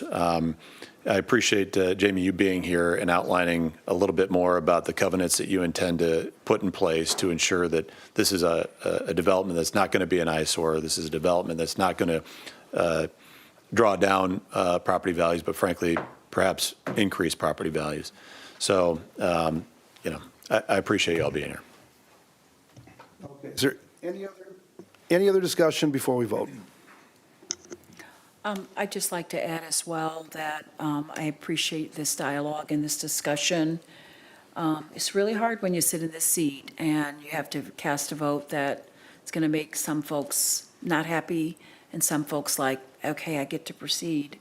And so you have to look at the grander, bigger issue as it relates to this will not be the last time that we would have groups deciding on or helping us to make a decision on whether there should be 4 houses versus 7 or 5 or 8 or this size and that size. And so when you sit in this seat, it's really hard to make those decisions because you really have to then weigh in and factor other decisions that will be coming to this room here. So I feel torn. I feel sad that a group of folks came out tonight to express their desires about what they would like to see, given where they're at. Mr. Swallow indicates after 48 years, this is going to make him leave and move. You never are happy when you hear those kinds of things. But at some point, you have to make a decision that is not precedent-setting, but if it falls within the scope of what the rules allow you to do, that's what you have to do. Any other discussion? I would just say, I do feel for everybody involved here. This is not easy at all. It isn't, and it makes it even more difficult, the fact that legally today they can do 40,000. What Councilman Hudson was talking about, 6 houses versus 7. If that wasn't the case, it might be a different situation, but. Oh, I agree wholeheartedly. That's what you have. If this was a wild zoning change that did something like that, I would be thinking about this in a lot different way. So That's what the vote is. So, okay. Without any further discussion, please vote. Yes.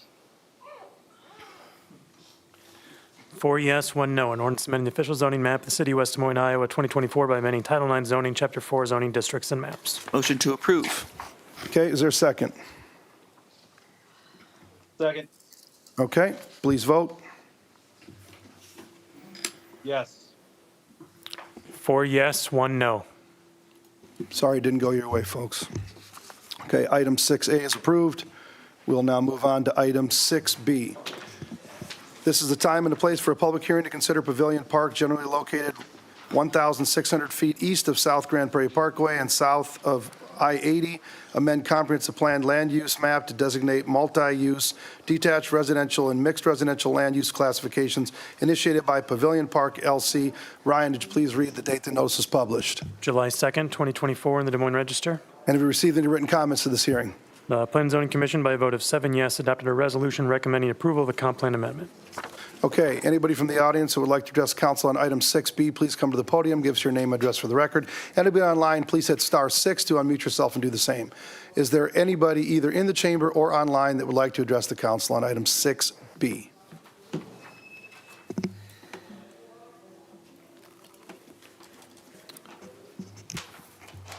Okay, come on up. Give us your name and address for the record, please. Becky Roble, 8975-9075 Linda's Lane. This property actually butts right up to my mom and dad's house. And it used to be 23 acres there. It is now down to 19.8 acres because I'm right on the corner of EP True and 88th Street. I gave that additional ground to West Des Moines to put in 88th and EP True. I also have Linda's Lane, which is a private drive that I've been paying taxes on. We had Cornwell's mailbox that was on 88th Street when they put in the Century, when they developed the Century Farm across the road. They moved their mailbox off of 88th Street and put it on Linda's Lane, which should never have happened. Also addresses, Larson's Development. So you come on Linda's Lane at Wise. It goes into Stambro's development, which was Larson's, and then it Wise to my house and the Folks' house. Folks' house was 9075. Larson's address was 9076. Their addresses were wrong. So when Larson developed that, Stambro developed that property, they changed it to residential, from ag to residential. I remember Mom always saying they cannot change the zoning, they cannot change that zoning until after you sell. It's the buyer that pays the residential fee. I went up to Adel and contested that, and they said, well, Dallas County there's a gray area. Too many people were buying 10-acre parcels and calling it ag. Buying some chickens and calling it egg. I said, you clearly, everybody on the panel, Jody West was on the panel, Gracious was on the panel. I said, you clearly know who my mother was. It was a sod farm back in the 70s. She was the first one to raise sod. There was corn and soybeans. It was clearly egg. And then they called me 2 weeks later and they said, well, sorry. So I'm paying residential property taxes for 3 years. Just found out 4 months ago that I can go back to egg. When I said, the only way, I said, well, I have a farmer that bales it for hay. And they said, no, that doesn't count. It's got to be seed crop. And I said, well, that's suicide, because when you changed it to residential, I had to rent out Mom's house. And I said, their well is right out in the middle of the farm. If they would seed crop that, that's suicide. Because my well, when they put it EP True, they put it right over my well. And before they put in EP True, I was diagnosed with cancer. Mom passed away a week later. I'm out mowing with my chemo bag. I can't even get around my well because of all the stormwater runoff from the farm Delvita now. And then that's when I had my well tested. It tested for high levels of arsenic. No one did anything about that. Mom died of cancer. I had cancer. Then they start to put in EP True. They start to do construction on and around my well to put in EP True. I said no more construction on and around my well unless I'm notified. I go to Florida, I come back, they've already started construction over my well. My well now, this is how far it's encroached on my property. My well sits right out in the middle of EP True. I had an aerial shot when I had to find out where I needed to mow on the boundaries. I had someone from West Des Moines come out. I showed him an aerial shot from 15 years prior and then today, and I said, this was where my well was in comparison to where East Volt's house was on the corner of EP True and 88th Street. They tore that house down, and it was right in line with where my well was. So I'm standing where it is. I'm standing right out in the middle of EP True. And he says, well, how can that be? I said, well, nobody comes out to look. So I'm here to say now I'm not opposed to, and I know most of you, and I'm appreciative. I love West Des Moines. I'm just here to say that I empathize with you. I empathize with the moving for the betterment of the community. I understand this. But also, please, take into consideration of people's lives. I beg of you. Thank you. Okay.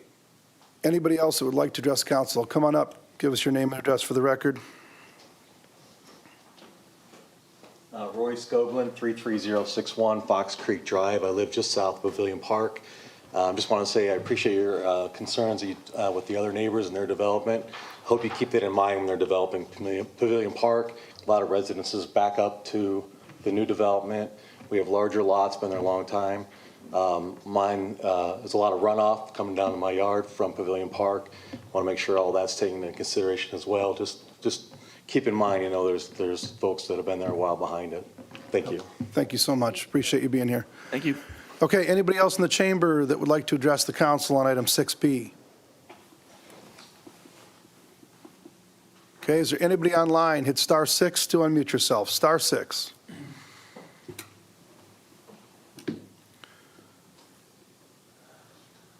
Okay, hearing no one, I will declare the public hearing closed. We have got a resolution for approval of the comprehensive plan land use amendment, subject to the applicant meeting all city code requirements, and there are no outstanding issues. Motion to approve.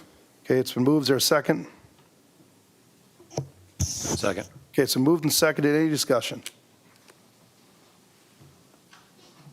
Okay, hearing none, please vote. Yes. 5 yes. Okay, item 6C. This is a time and a place for a public hearing to consider amendment to City Code Title IX zoning modify regulations pertaining to detached accessory structures located in front yards initiated by the City of West Des Moines. This is continued from the July 1st, 2024 meeting. Ryan, did you please read the date the notice is published? June 10th, 2024 in the Des Moines Register. And have received any written comments to this hearing? The Plan and Zoning Commission, by a vote of 7 yes, adopted a resolution recommending approval of the ordinance amendment. Okay. Anybody in the audience that would like to address council on item 6C, please come to the podium, give us your name and address for the record. Anybody online, hit *6 to unmute yourself and do the same. Is there anybody either online or in the chamber that would like to address the council on item 6C?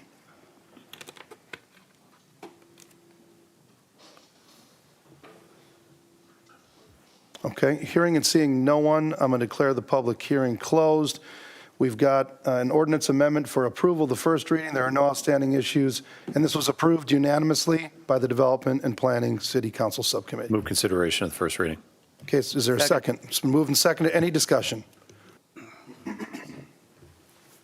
Okay, please vote.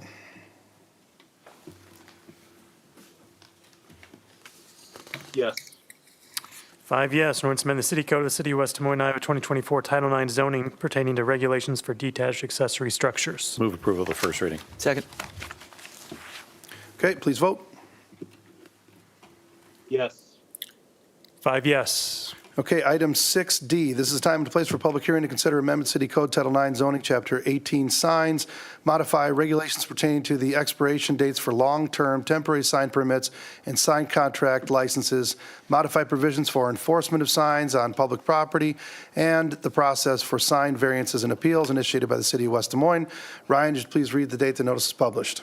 July 1st, 2024, in the Des Moines Register. And have received the written comments to this hearing? The Plan and Zoning Commission, by a vote of 7 yes, adopted a resolution recommending approval of the ordinance amendment. Okay, anybody in the chamber that would like to address council on item 60, please come to the podium, give us your name and address for the record. Anybody online, hit star 6 to unmute yourself and do the same. Is there anybody either in the chamber or online that would like to address the council on item 6D?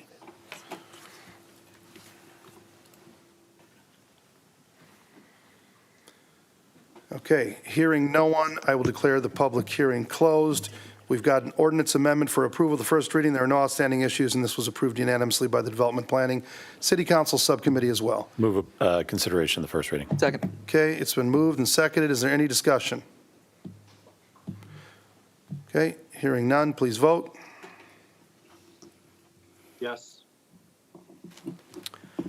5 yes, an ordinance to amend the city code of the city of West Des Moines, Iowa, 2024, Title IX zoning, Chapter 18 signs. Move approval of the first reading. Second. Okay, please vote. Yes. 5 yes. Okay, item 6E, we are being asked to we're being asked to withdraw this and bring this item back at a later date after it's renoticed for the public hearing. Can I get a So moved. motion to Second. withdraw? Okay, it's moved and seconded. Is there any discussion? Okay, hearing none, please vote. Yes. 5 yes. Okay, item 7, new business. Item 7A, Grayhawk Business Park Plat 2, 875 South 50th Street. Approve final plat to create 2 lots for commercial development. Civil Design Advantage LLC. We've got a resolution for approval and release of the final plat, and there are no outstanding issues. Motion to approve. Second. Okay, it's moved and seconded. Is there anybody in the chamber or online that would like to address the council on this item? Okay, is there any discussion on the dais? Okay, please vote. Yes. 5 yes. Okay, item 7B, Prime 39, 930 76th Street. Approve a preliminary plat to create 46 lots for multifamily townhome developments and approve a site plan to allow construction of 38 multifamily residential townhomes, JLP Holdings LLC. We've got a resolution for approval of the preliminary plat and site plan. There are no outstanding issues. 2 conditions of approval exist, one regarding execution of the parkland dedication, another regarding the provisions of sidewalks, and whether or not they suffice and are considered safe pedestrian pathways. Motion to approve. Okay, it's been Second. moved and seconded. Is there anybody in the chamber or online that would like to address the council on this item? Okay, is there any discussion on the dais? Yeah, just a couple of questions. I am supportive of this going forward, so I won't bury the lead or anything. Lynn, actually, a couple questions for you.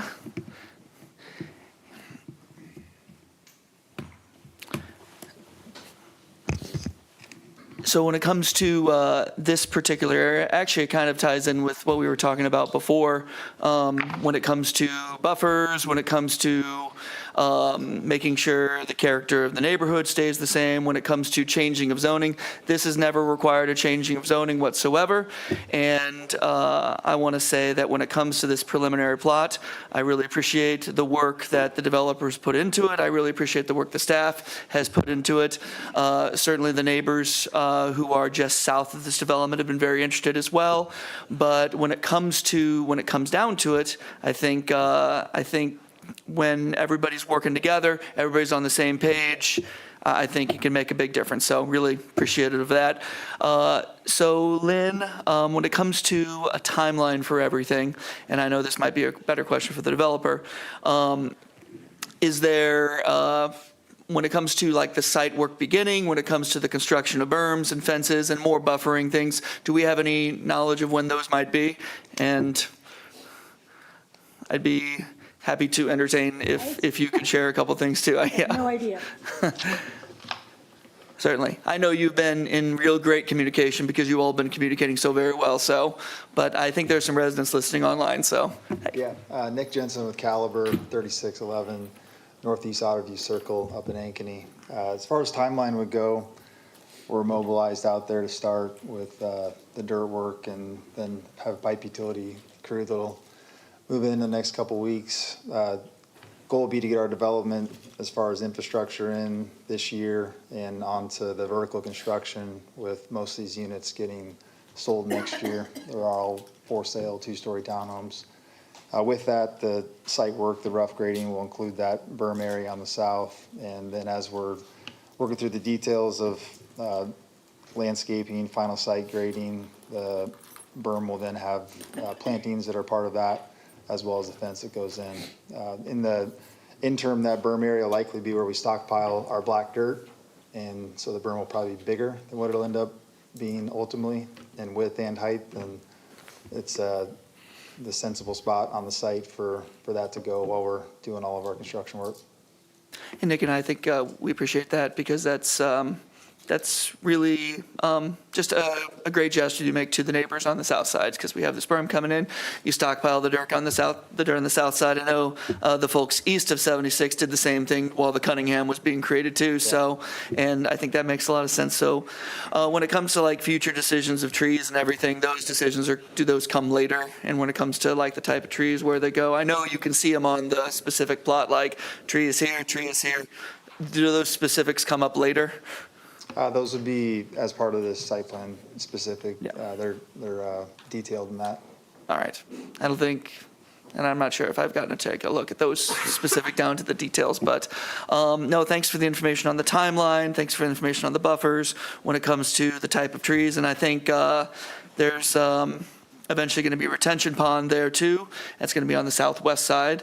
Anyway, but basically when it comes to all of the work that's being done, thank you for the timeline. Thank you for the berm side work as you stockpile that. That's going to be a great buffer. The neighbors really appreciate that. So appreciate you being great partners on this. The substantial site work, you've told me about that. And I'm just kind of listing it off because there's some folks who are listening. So just make sure we get all that. And I think most of those are the questions that we had.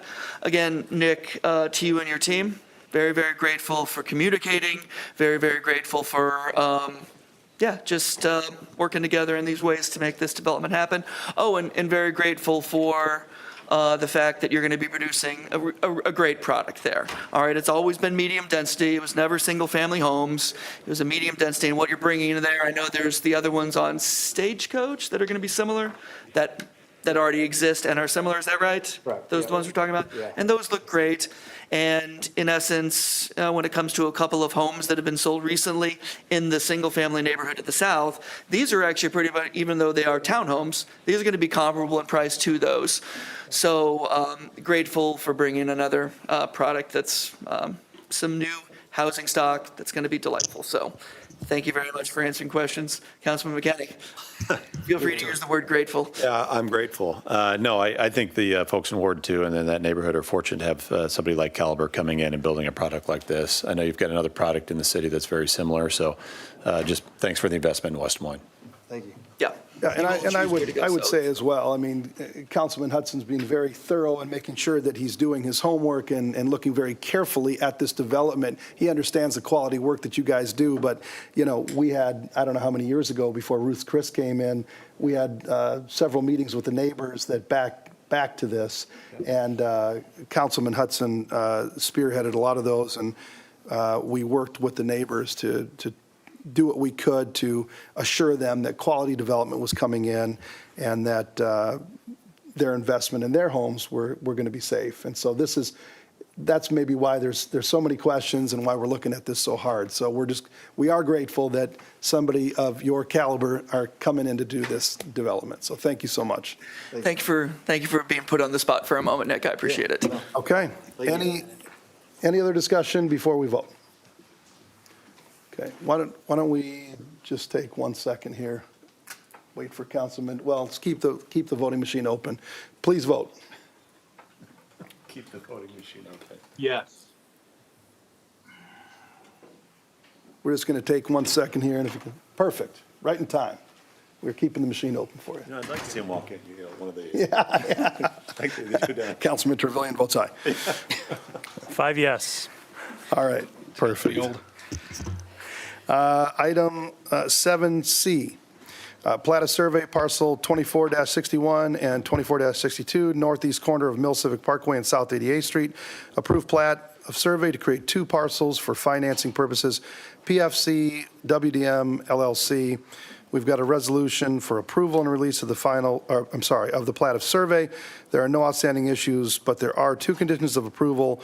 One, the applicant and owner acknowledging this plat of survey is only being done for financial purposes, and that the current and future property owners are responsible for public improvements on that land. And two, that no building permits for structures on the property will be issued until the final plat is approved, and public improvements necessary to serve the properties are in place, and that all documents are signed.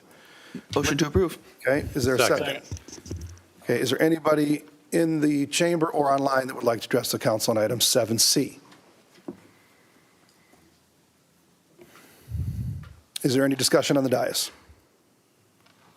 Okay, hearing none, please vote. Yes. 5 yes. Okay, item 7D, plat of survey parcel 24-60, southwest corner of Utica Trail and F90 Raccoon River Drive. Extraterritorial review of plat of survey to create a 12.83 acre parcel for the transfer of ownership, Brewer Properties LLC. We've got a resolution for approval and release of the plat of survey. There are no outstanding issues, but two conditions of approval. One condition of approval relates to the applicant and owner acknowledging that this is being done for the purposes of transfer of ownership, and the other condition of approval relates to the fact that one dwelling may be located on the property until additional subdivision is done, and that the public improvement sureties, fees, and legal documents run with the land and are the responsibility of the landowner before the development occurs. With that, does someone want to move approval of the resolution? So moved. Second. It's been moved and seconded. Is there anybody in the audience or online that would like to address council on item 7D? Is there any discussion on the dais? You know, we approved this 1 year ago, and it's good to see that this building's been renovated because, as we talk about when it comes to TIF policy, the fact that we have a choice. We have a choice to let a building deteriorate or to work with partners in our community to rehabilitate buildings, and this is a great tool to do so. And guess what? We have a rehabilitated building that's much nicer, and it has employees coming in, so that's a real win for the city. We will take those comments and we will replay them for 7E. I want to say them again. Thank you, Councilman. It's good. It's a very good point, though. Okay, any other discussion? Okay, please vote. Yes. 5 yes. Okay, item 7D, University Avenue Corridor, Urban Renewal Area, Three Fountains Parcel, TIF District, City initiated.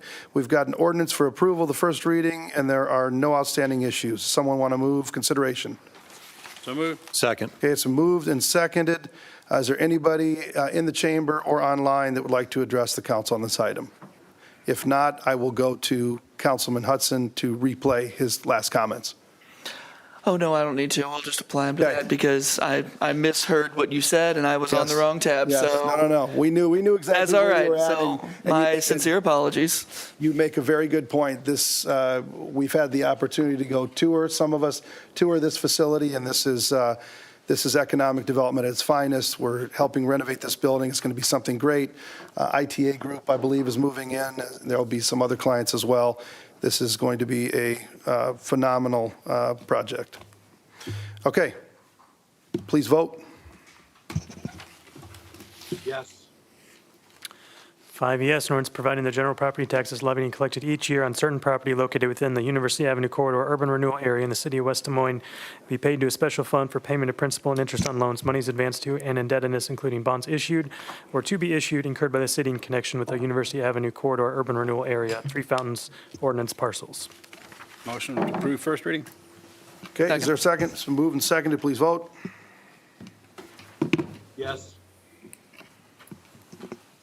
5 yes. Okay, item 8, receive, file, and/or refer. We have nothing to receive, file, or refer. Item 9, other matters. We have got, are there any other matters that any council person would like to consider before we discuss the issue regarding fences? I might just hit the restroom quick. Okay. Yeah, All I right. need to. All right, we'll take just a quick 3-minute break, and then we'll be back to discuss item 9, other matters, and fences. Fences. Fence issue. guys are at.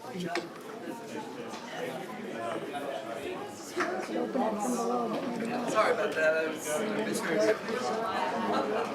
Yeah, you can post both of those. I don't know why there's two. But yours is the PDF. All right. Did you have awesome time with this? Good.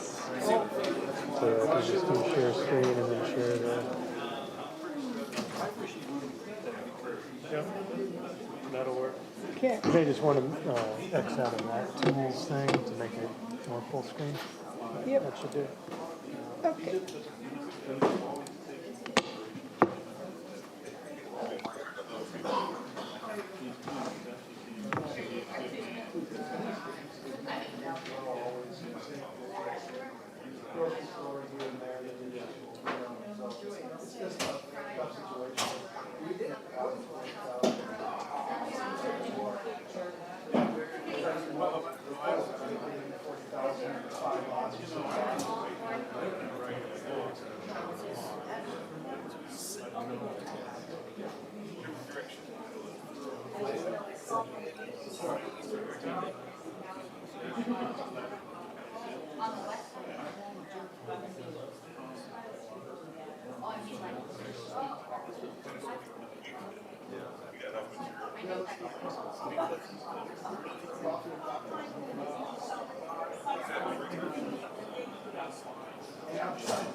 Tornado?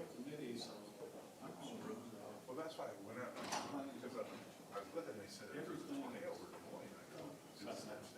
I know that's east of us. And so I'm wondering,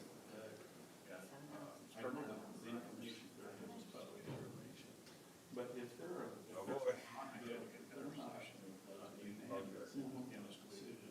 is it because of planning, in their minds, of planning things, or is it just a whoever's making the application? It should be all the fixed. You know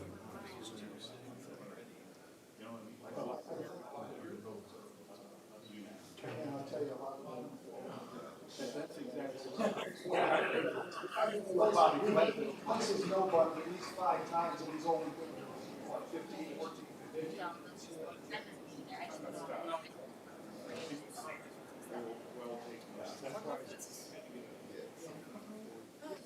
No, and I, and yeah, next week. Ramp for 88. But should they extend the ramp? Yeah, this might have been constructed. Tom, Is there 96? Are you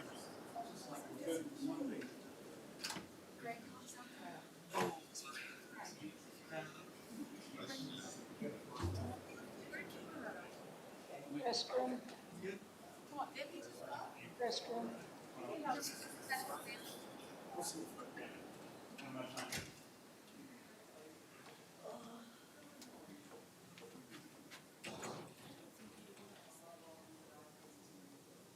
No. I don't think they realize they can have more than like the 40,000. They could feel like That they could have done an RS-50 or no, they could today. You know what that is, that's all basic. the owners? You know what I mean, that's like, No, oh, the yeah, neighbor. you know, Well, yeah, I don't think they understood. he's got a pair of twos. But he does have a pair, low pair, but he's got a pair. All right, as soon as these guys get back, and if they don't get back in a second, I'm gonna go corral them. Yeah, you can't complain about being next to 1.2. No, this is what I tried to tell Dennis when he called. I mean, the rule of thumb is 5 times what you pay for the lot.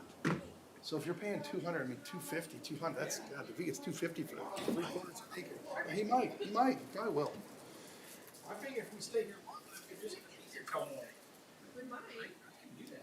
I had us on here. I had us on here at 8 o'clock. Why not? Why not?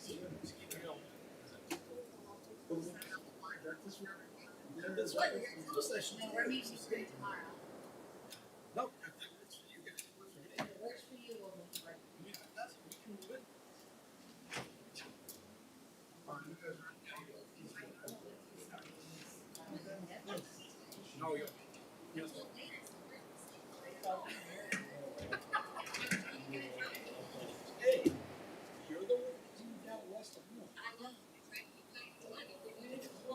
Oh, you do? Yeah. Oh, is he sitting out in front of it? If he's in the front porch, he's in the back.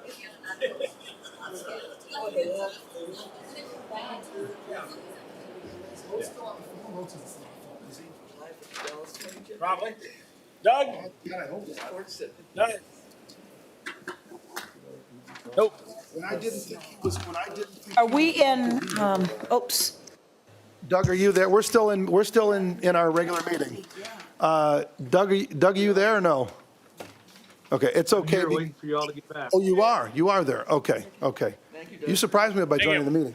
Okay, so we're going to have a long dead time on this for anybody watching at home. We're just missing Tom, but he should be here any minute. Lynn, why don't you take us away on this and run us through this? Okay.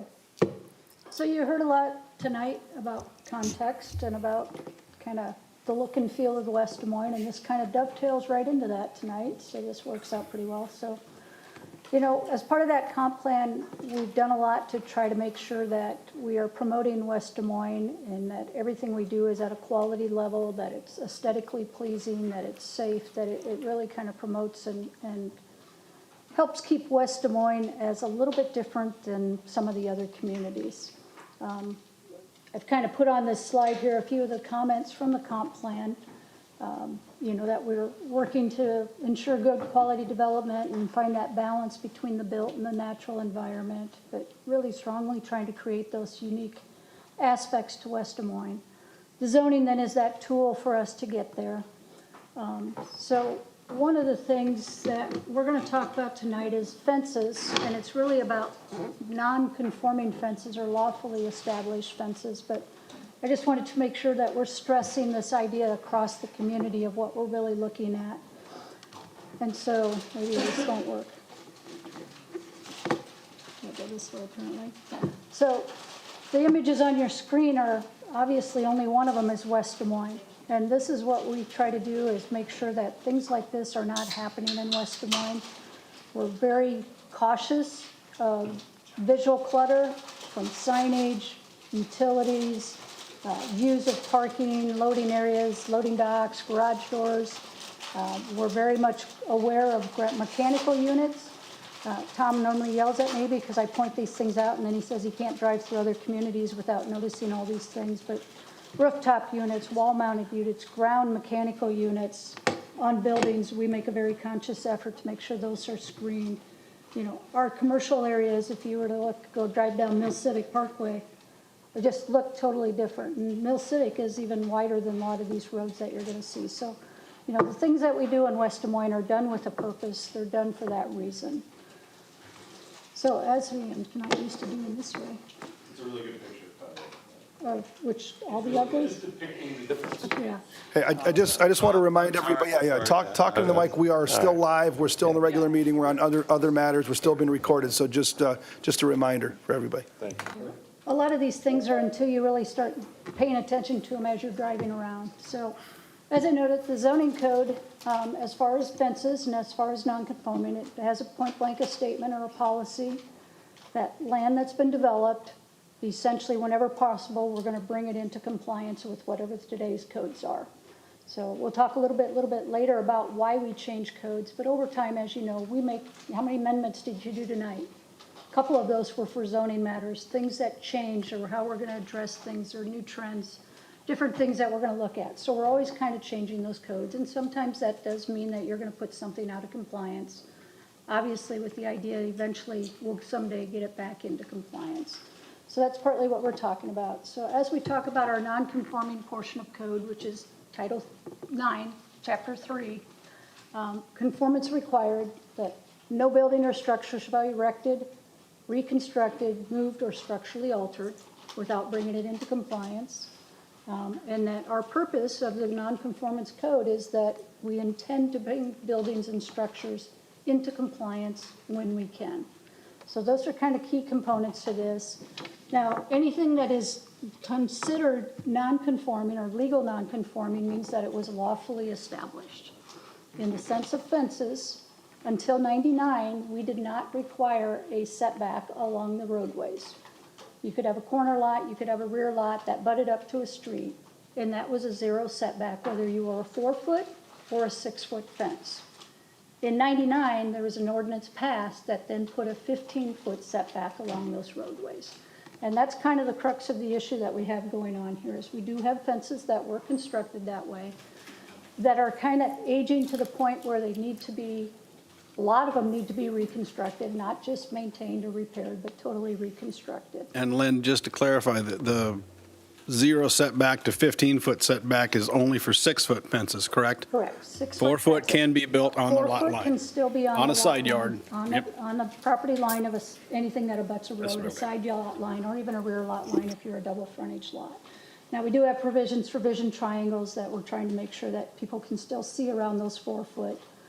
There's a little bit of discrepancy in the visual clearance, says anything 30 inches or above is not allowed. When here we say you can have a 4-foot fence. But really that idea is you just cut that corner off that fence and you kind of angle it to allow that view to go by. So that's really where we're at with that. So again, just a little bit more on the non-conforming structures. Like I said, it does allow you to maintain them by code as today.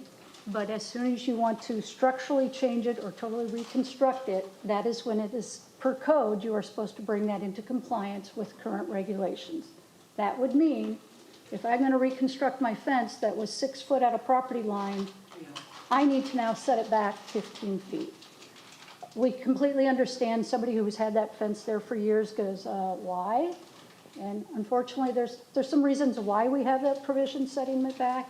We understand that it's probably not the ideal thing for them, but that is what code says today. That is how you get rid of those nonconformities, by incrementally making those changes. So, kind of been through a lot of this. Right now, reconstruction in the code is really defined, and it's meant more for buildings than it is like a fence. But we really don't have anything else to hang your hat on, but it's destroyed by more than 50% of the value. Well, what's the value of the fence? How do you really go about that? So it's a little bit of a gray area. So we have allowed people to maintain their fences. We just have not when they want to reconstruct them. So like I said, when we change that code, we change codes to make things better. Typically, we're trying not to make things worse by any means. But so in 99, when that change happened, there's really not clarity in the staff report. What we're going to make an assumption is that it was done really for safety reasons and aesthetic reasons. Those safety reasons are making sure that you can see. Pulling out of driveways at the corners, that you don't have that obstruction there, blocking your view. When you put it right along the sidewalk and you have a garage that you're backing out of, you can't see if somebody's walking there. You can't see if a little kid's on a bike. That was part of that reason we're assuming. I'm making assumptions here. That's for the reasons why those were set back that 15 feet. I believe that 15 feet kind of came from the definitions of vision triangles, that you normally from a corner, you're 25 feet. From a driveway, you're back 15 feet. So it made for a natural, logical reason. Setting that fence back also provides what's considered a recovery zone. Somebody's on a bicycle, they go off the sidewalk, they're not whacking a fence and wiping themselves out worse. They have that room to maneuver and get back on the sidewalk safely. So it's a safety measure there. If you're walking and you encounter another pedestrian or bicyclist, it gives you somewhere to step off. You're not going towards the road to step off. You can step off towards the private side of the fence. So again, just safety reasons. The other aspect of this is the aesthetics. The pictures that I was showing you before.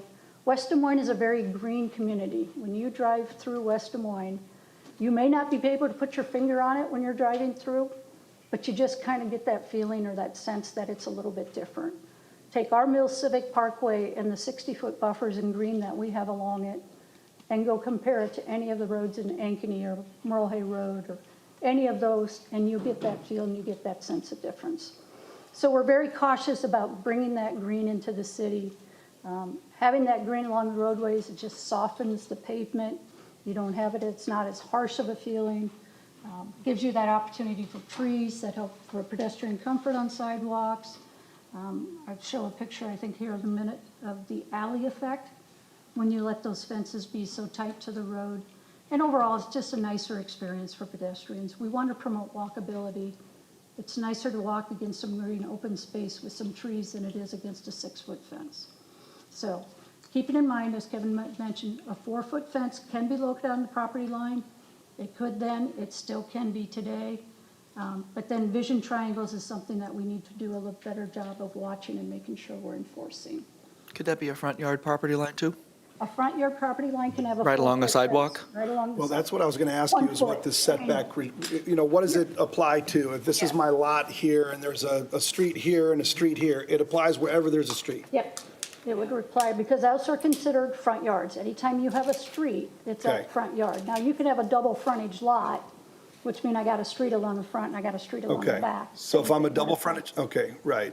Same Let's thing forget applies. double front, let's do corner. Corner, I've got to be 15 feet in from this street, I've got to be 15 feet in from this street, and then 15 feet in from this street. We typically, in the front yard in front of a house, we really would discourage anybody putting a 6-foot fence At all. out to that street at all. We wouldn't say the 4-foot. We don't get many requests for somebody to totally block the front of their house that way. Okay. But what's considered the street side yard, they would have to set that fence back 15 feet if they want it to be 6 foot tall. Okay, so it would just basically affect one side. It really does, yeah. Okay, gotcha, go ahead, Lynn. Okay.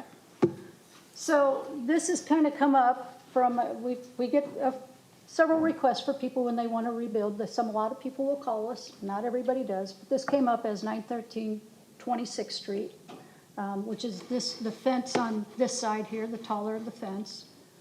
He had called and said he needed to reconstruct his fence. We informed him that if you take the whole thing down, you're structurally changing it, you need to set it back 15 feet because that is what code is today. We have no real proof. What is this feet? I mean, it's just. This is basically 1 Zero. foot. So your property line is literally 1 foot off of your sidewalk. And you can do it for the 4 feet, like Kevin said, that's why this other fence is Right. fine. So his neighbor put in a 4 foot. Now, his posts are high because he went ahead and put some chicken wire on here to help keep the dog from jumping out. It wasn't as objectionable to me as I expected it to be when I drove by today. In fact, if I wouldn't have known the chicken wire was there, I probably wouldn't even have noticed it that much. But yes, he did it correctly. He put in a 4 foot fence. We would discourage this extra addition on him, but some people get creative. But this was a brand-new fence that he put up that did not have a fence previous. I honestly don't know, Kevin, on that one. is- So certainly, we believe, or the property owner is telling us this fence has been there since he bought it. He moved in the 80s, which would make sense because he predated, yeah, he predated the setback on it. The issue is if he is going to reconstruct the fence, I mean, I'm taking down everything, taking off all the boards, I gotta remove the post, I'm putting new post. That is a reconstruction. You lose that right to have your fence at this property line. You have to set it back. This is They're different. grandfathered there now, right? If he wants to just leave that way, it's grandfathered in and not touch it. He could come in and if he has a couple bad boards here and there, he could replace those few boards here and there. And he can do that up to 50% of the fence. At 50% of the value of the fence, so you tell me what that is. That's where it's really a gray area when you try to apply the 50% rule to a structure. But Lynn, you had said in an earlier slide, and we talked about this last week at the meeting, that is if it's damaged. So if somebody drives into this fence and it's more than 50%, if you're just maintaining it, the 50% rule doesn't apply, right? It's not written. I mean, if it is, show me where it's at. This is truly one of the gray areas of our code. And that's why I'm trying to fix this. Construction, it'll say buildings and structures. It is very hard to say what 50% is. So legal probably does have an interpretation of it that would be a better way to go with it than what we. Okay, but Jesse, am I correct that the 50% is if it's damaged? To me, damaged means wind blows it down, somebody runs into it with their vehicle, whatever. You're that correct act on of the God? 50%, but if you go back to the repairs and non-structural alterations can be made for ordinary maintenance, you can have boards that are at their end of life that need ordinary maintenance that could be replaced as they come to their end of life. That would still be allowed. For this fence, what you could not do is take all the boards off, unless they all were at their end of life, I guess. But it doesn't appear that way, and then replace them all. That would be, in my opinion, what I would argue, that would be kind of removing it completely and replacing it. So you can, and that's, I think, what was told to this person, is you can replace the boards as they come to end of life. People have done that before across the city. But the request was to completely reconstruct it. But, and just so I can catch the rest of the council up to speed on this, this came to my attention by Mr. Press. And what he's trying to do is not do a patchwork quilt, so to speak, on that fence right here, the 6 foot, okay? Because, and this is a perfect example. So if he replaces some of the bad boards, right, he's going to have boards that look just exactly only 2 foot taller as the ones on the left, which is going to look ridiculous on the remainder of the fence. So what he's trying to do is, one, he's trying to do it legally and get a permit. Two, he's trying to make it look good rather than a patch job. And what frustrates me is that had he just done this on a weekend, nobody would have known. We wouldn't be talking about it today. And it would look better. Okay? And it would have looked better. But because he's coming in, trying to do it legally, get the permit and all this, that's when it's, oh, well, if it's a 6 foot fence, it has to be 15 foot off of the property line. And my discussion with Lynn the other day with Tom and Russ was that how is, from a safety aspect, how is it safer if you're riding a bike or skateboarding, whatever it might be, and you fall? How is it safer to fall against a 4 foot fence than it is a 6 foot fence? And so what I think we need to do is allow to, if you've currently got it, and I don't like the wording, and I expressed that in an email, but I didn't get any response. On this page they handed out, provisions, section C provisions, letter B, it says legally established fences. Okay? And if you then back up to one of the other slides where it says, let's see, under purpose, letter 4, landowners shall bear the burden of proof to show that a lot, use of land, da-da-da-da-da. I guarantee you that when somebody applies for a fence permit, if they applied for a fence permit, they don't still have it, even if they've lived there 5 years, 10 years later, let alone if it's sold 1 time, 2 times, 6 times, whatever it is. So what I'm suggesting is take out the legally established, and I would say just put existing fences, just like you have down on C, existing 4 foot fences. Because there's nobody to prove it. We as a city don't have copies of the building permits. We would have at one time, it's just, they don't exist now. Nobody knows why, they just don't exist. My legal response to that is that the only reason this fence is allowed to be in the location that it is that it was established before the code change. So if you just say existing, then you're basically, what you're arguing for is to eliminate the 15-foot setback. So non-conforming uses, you can have a lawfully established non-conforming use, and you can just have a non-conforming use. There's 2 different My ways. point being, though, Jesse, is that to say legally established Right, that's what If the you- law if- protects, is lawfully, legally established non-conforming uses, not just. But we don't know that this non-conforming fence uses. was legally established. I mean, There's other ways to prove it besides a permit. You can look at aerial views, like pictometry from. that the didn't get assessor's offered at the pages. meeting last week. Yeah, I'm yeah, just but saying, there it was- wasn't, it is. but anyhow. That's what the what I only thing we think. could do is take any aerial photo before 2000 and look to see if there's a fence So there. I That's really how it would personally be. prosecuted non-conforming use cases in Des Moines mostly. I've done one here in West Des Moines, and those are the main, you look at documents, you look at, of the city, you look at the aerial views, and you talk to the neighbors. That's essentially the main ways that you look at these. From a legal standpoint, and it's really gonna come down to a policy call of what you guys wanna do, the legal aspect of this, right now, how it's written, is non-conforming uses have to be, legally, they all have to be lawfully established to be protected by law, number one.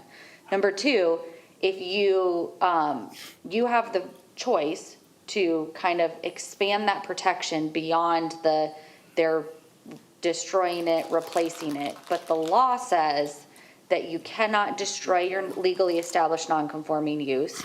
You lose it. You can't enlarge it. You can't abandon it. So if we're talking about, for example, a use, and the example I used in the meeting was Birch Auto. So Birch Auto, 11th and Railroad, that's a lawfully established, non-conforming use of a building as an auto repair zone, as an auto repair business. Obviously, we're talking about different things, talking about structure and a use, but it's a similar concepts. Now that property is zoned residential. If that auto repair use stops being used as an auto repair business, I believe our code gives them a year. Case law would support 6 months, but we give them a little bit more protection. It can no longer be used as an auto repair business. Right. It'd have to have a rezoning. That's the similar, from a legal standpoint solely, that is what the concept is with structures. So Okay, so I'll fine. let Let's Lynn leave continue in, with the let's leave in policy. the legally, but what I'm trying to get at is the fact that this could stay here forever as is. But the person can't make it look better by maintaining it, by trying to, what's that? Trying to patch. Exactly, trying to patch it's going to look stupid. And if he puts up the other sides and has this one from, it's still going to look stupid, because in this case, you can see it from the, I think this is the east looking towards his property. You're going to see his new fence above the 4-foot fence, and then, this ugly thing. Again, I think we just need to let common sense prevail and say that if it's, I guess if you want to keep legally in there, we have to, that's fine. But if it's been there, then he gets to put it back up, because it's not, if it's not unsafe today, it's not unsafe tomorrow. And I still argue with what's safer about a 4-foot versus 6-foot. So that was my whole reason for trying to make some changes to this, is because I think we want, from an aesthetics standpoint, we want something that looks nice and new, not something tattered and fallen down. And So let me. I'm not sure where you're pointing at in these areas, but West Des Moines got some of them that look just like this, but they're allowed because they've been there forever. So let me chime in. This, as Kevin said, this citizen came to him with this issue. He was trying to do it the right way, applied for a permit, and got told that he's legal non-conforming, and now he needs to conform. And then Kevin's been trying to do what he can to work with this individual to come up with some reasonable compromise or some way to allow him to continue for all the reasons that he just stated. The problem is, with any legal non-conforming use, we're grandfathering them in basically and saying at some point in time, and then we define when that point in time is, we're trying to get that to conform and to be legal. And we're doing that for certain reasons. In this case, we're doing it for aesthetics and safety. We don't know, is 15 feet the magic number? Is it 5? Is it 10? We don't know, but it's a combination of aesthetics and safety. Ideally, for people that are legal non-conforming, over a period of time, we get the whole city into conformance with how we want to see it. So we had a meeting with Kevin, Matt as the chair of Development and Planning, and Tom, legal, and building inspection to try to come up with, how do we address this creatively, outside the box? Is there a way that we can do this to have some common sense, to let this gentleman go ahead and do the fence and take steps to be conforming? And really, at the end of the day, as it was very difficult to come up with anything.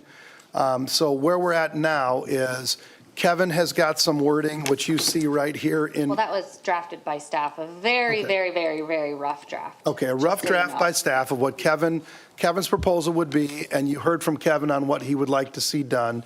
And then, I guess, staff's position, I'd like to know what staff's position is, and I asked staff for maybe one other option, maybe we have one, maybe we don't. I want you all to consider that, give staff direction, and then based on that direction, we will go forward.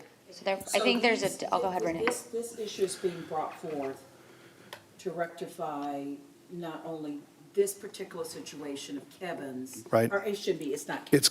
No, He's representing his Yes. constituent and trying It's to for, help out. right. But But it's for any. But it would apply. To the whole city. Freestanding. Yes, correct. And that's something we always have to consider as well. Now, clearly, there are some gray areas here that regardless of what we do tonight, we are at some point in time going to have to come back and revisit this and clean up some of the gray areas, regardless of what we do tonight. Which we are doing. May I ask a question, Your Honor? Yes, go ahead. And before you do that, Doug, before you do that, I'm going to give us 15 minutes here, and I'd like to be wrapped up and give staff some direction here. We're going to have time for everybody to speak, and then everyone will get a chance, and then we're going to figure out where everyone's at. Go ahead, Doug. For Jessica and Lynn, if the constituent, Kevin's constituent, wanted to replace 2 posts and 1 8-foot section, how would that play out? Would that be legal or illegal? If the posts were needed to be replaced due to ordinary maintenance of the fence and the 8-foot section was also for that reason, then I would argue that he would fall within the protections of his legally non-conforming fence, and he would be allowed to replace that. Even though that isn't, I mean, what we talked about the other day was that that's a structurally altered. It's structural to the fence. If it's needed for ordinary maintenance, I don't know how, can you go back to the code? This is where You can't, that's my point. It says that you can't, shall not be structurally altered or enlarged. And that's my point. This is so, repairs and. Yeah. I don't know. So let me go, Kevin, here. A lot of 6-foot tall fences come pre-constructed in 8-foot sections, posts supporting 2x4s and 1x6s. If he replaced one at a time, and there was some gap of time between the replacement of those, would he be able to do so under the current ordinance? I do not think Whether so. that gap of time is a half an hour or a week or a month. Jessica does not think so, but this is a lawyer's dream, in my opinion. and I But think from a it's- legal standpoint, how do you say that's not maintenance? It was structural 2 weeks ago, but now, yeah, it's getting pretty rickety, so now I have to change it. See what I'm saying? That's why I'm just trying to fix this. So And if it's there, if it's been there, they can keep it there. But for another discussion, we need to talk about that 0 setback on a 4-foot fence and a 15-foot setback on a 6-foot. Because if you drive up and down 50th Street, you will see 4-foot fences, 6-foot fences, 6-foot, 4-foot. And you don't really notice, unless you're looking for them, that you got that 2-foot difference. And so again, from a safety standpoint, how is a 4-foot fence safer when I fall against it?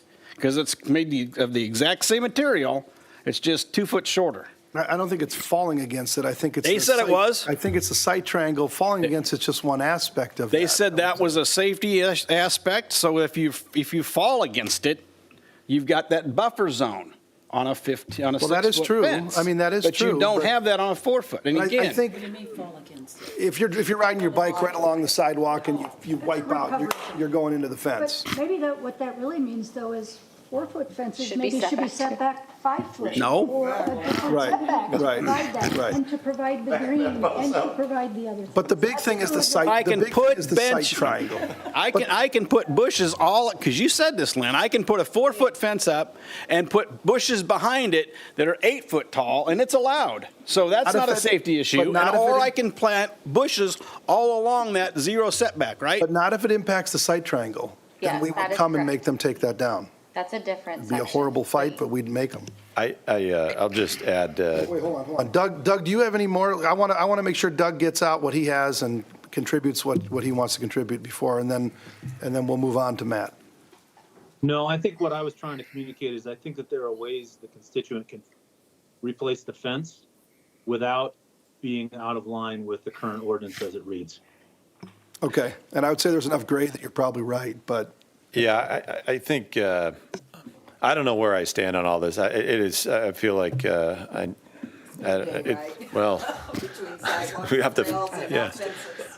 I mean, there's a lot of stuff here, but when I look at C, that's on the screen here, it says a non-conforming building or structure, i.e. a non-conforming fence, shall not be structurally altered or enlarged in any manner, except to bring the structure in conformance with all regulations. I venture to guess that the structural piece, when it goes in the ground, whether it's in concrete or whatever, that's structural, and it shall not be structurally altered.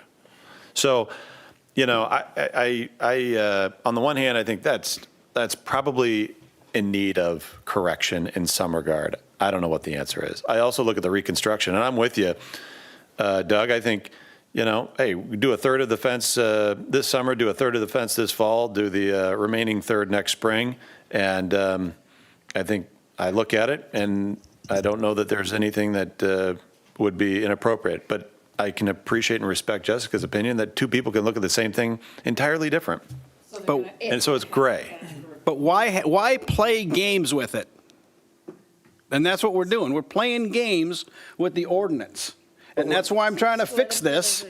But we're That's why I'm not- trying to fix this and say, if it's already there, then he can put it back in the exact same spot, because he's not changing anything other than he's making it look better.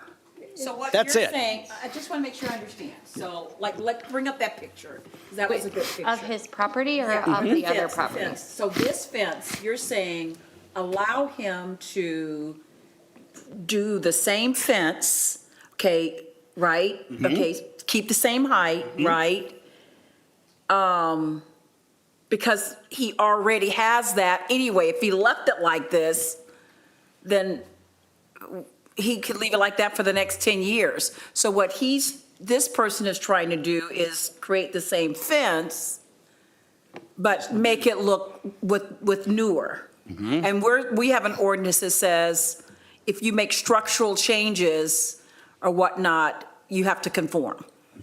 Okay, Because that's the issue. because at one point in time, when we took a look at the ordinance, we determined that there was a safety issue and an aesthetics issue. And really, from my standpoint, the aesthetics issue, Lynn went over that at the beginning. That's extremely important. It makes West Des Moines what it is. Those pictures showed that, right? We want to have an aesthetically pleasing community. That's what keeps us apart from every other community. That said, the most important thing to me is safety. And safety is a big part of this. So we're trying to get people into conformance. We're being reasonable by saying, hey, I understand you can't conform. We're going to grandfather you right now. That makes sense. Heck, we even do this with ADA compliance. Small businesses that are not ADA compliant can continue to not be ADA compliant until they make a change, and we have that 50% thing in there as well. So are these fences here conforming, the ones that you're showing? Before you, The setback? can I just say one thing before you go into your pictures? I think the key is to think about the bigger picture of what you're trying to do. Kevin, I understand your position is you think that all existing fences, maybe even all new fences, should be allowed to be on the property line. To some degree, if we're going to keep 4 foot So I there. think the bigger question is, if you But- allow an existing fence, the whole point of non-conforming uses is that they're non-conforming for a reason. Because they're- The council in 1999 decided to change the code for a reason, arguably a legitimate public purpose, because it wasn't challenged. So if there was that change, there was if you feel as a new council that change now should be, changed to a different thing. I guess where I struggle from allowing legally established existing fences when somebody would want to completely replace it, that is removing the non-conforming legal aspect of it, the Right, legal and aspect. and what do you say to the guy who goes to put in a new fence? You make him go 15 That's feet. kind of, yeah, and why, what's the difference from a public, like, safety aesthetics? What is the difference between those two? Let me interrupt that's and for go the to council Doug. to Let me interrupt decide. and go to Doug and then come back to you, Jessica, because Doug's got to run, drop off here in Yeah, less than a they did minute. not- They did to- have to- a question. Doug, where are you at? What's your direction In to staff? Utah. 'Cause I know you got to drop. And Renee had a question too.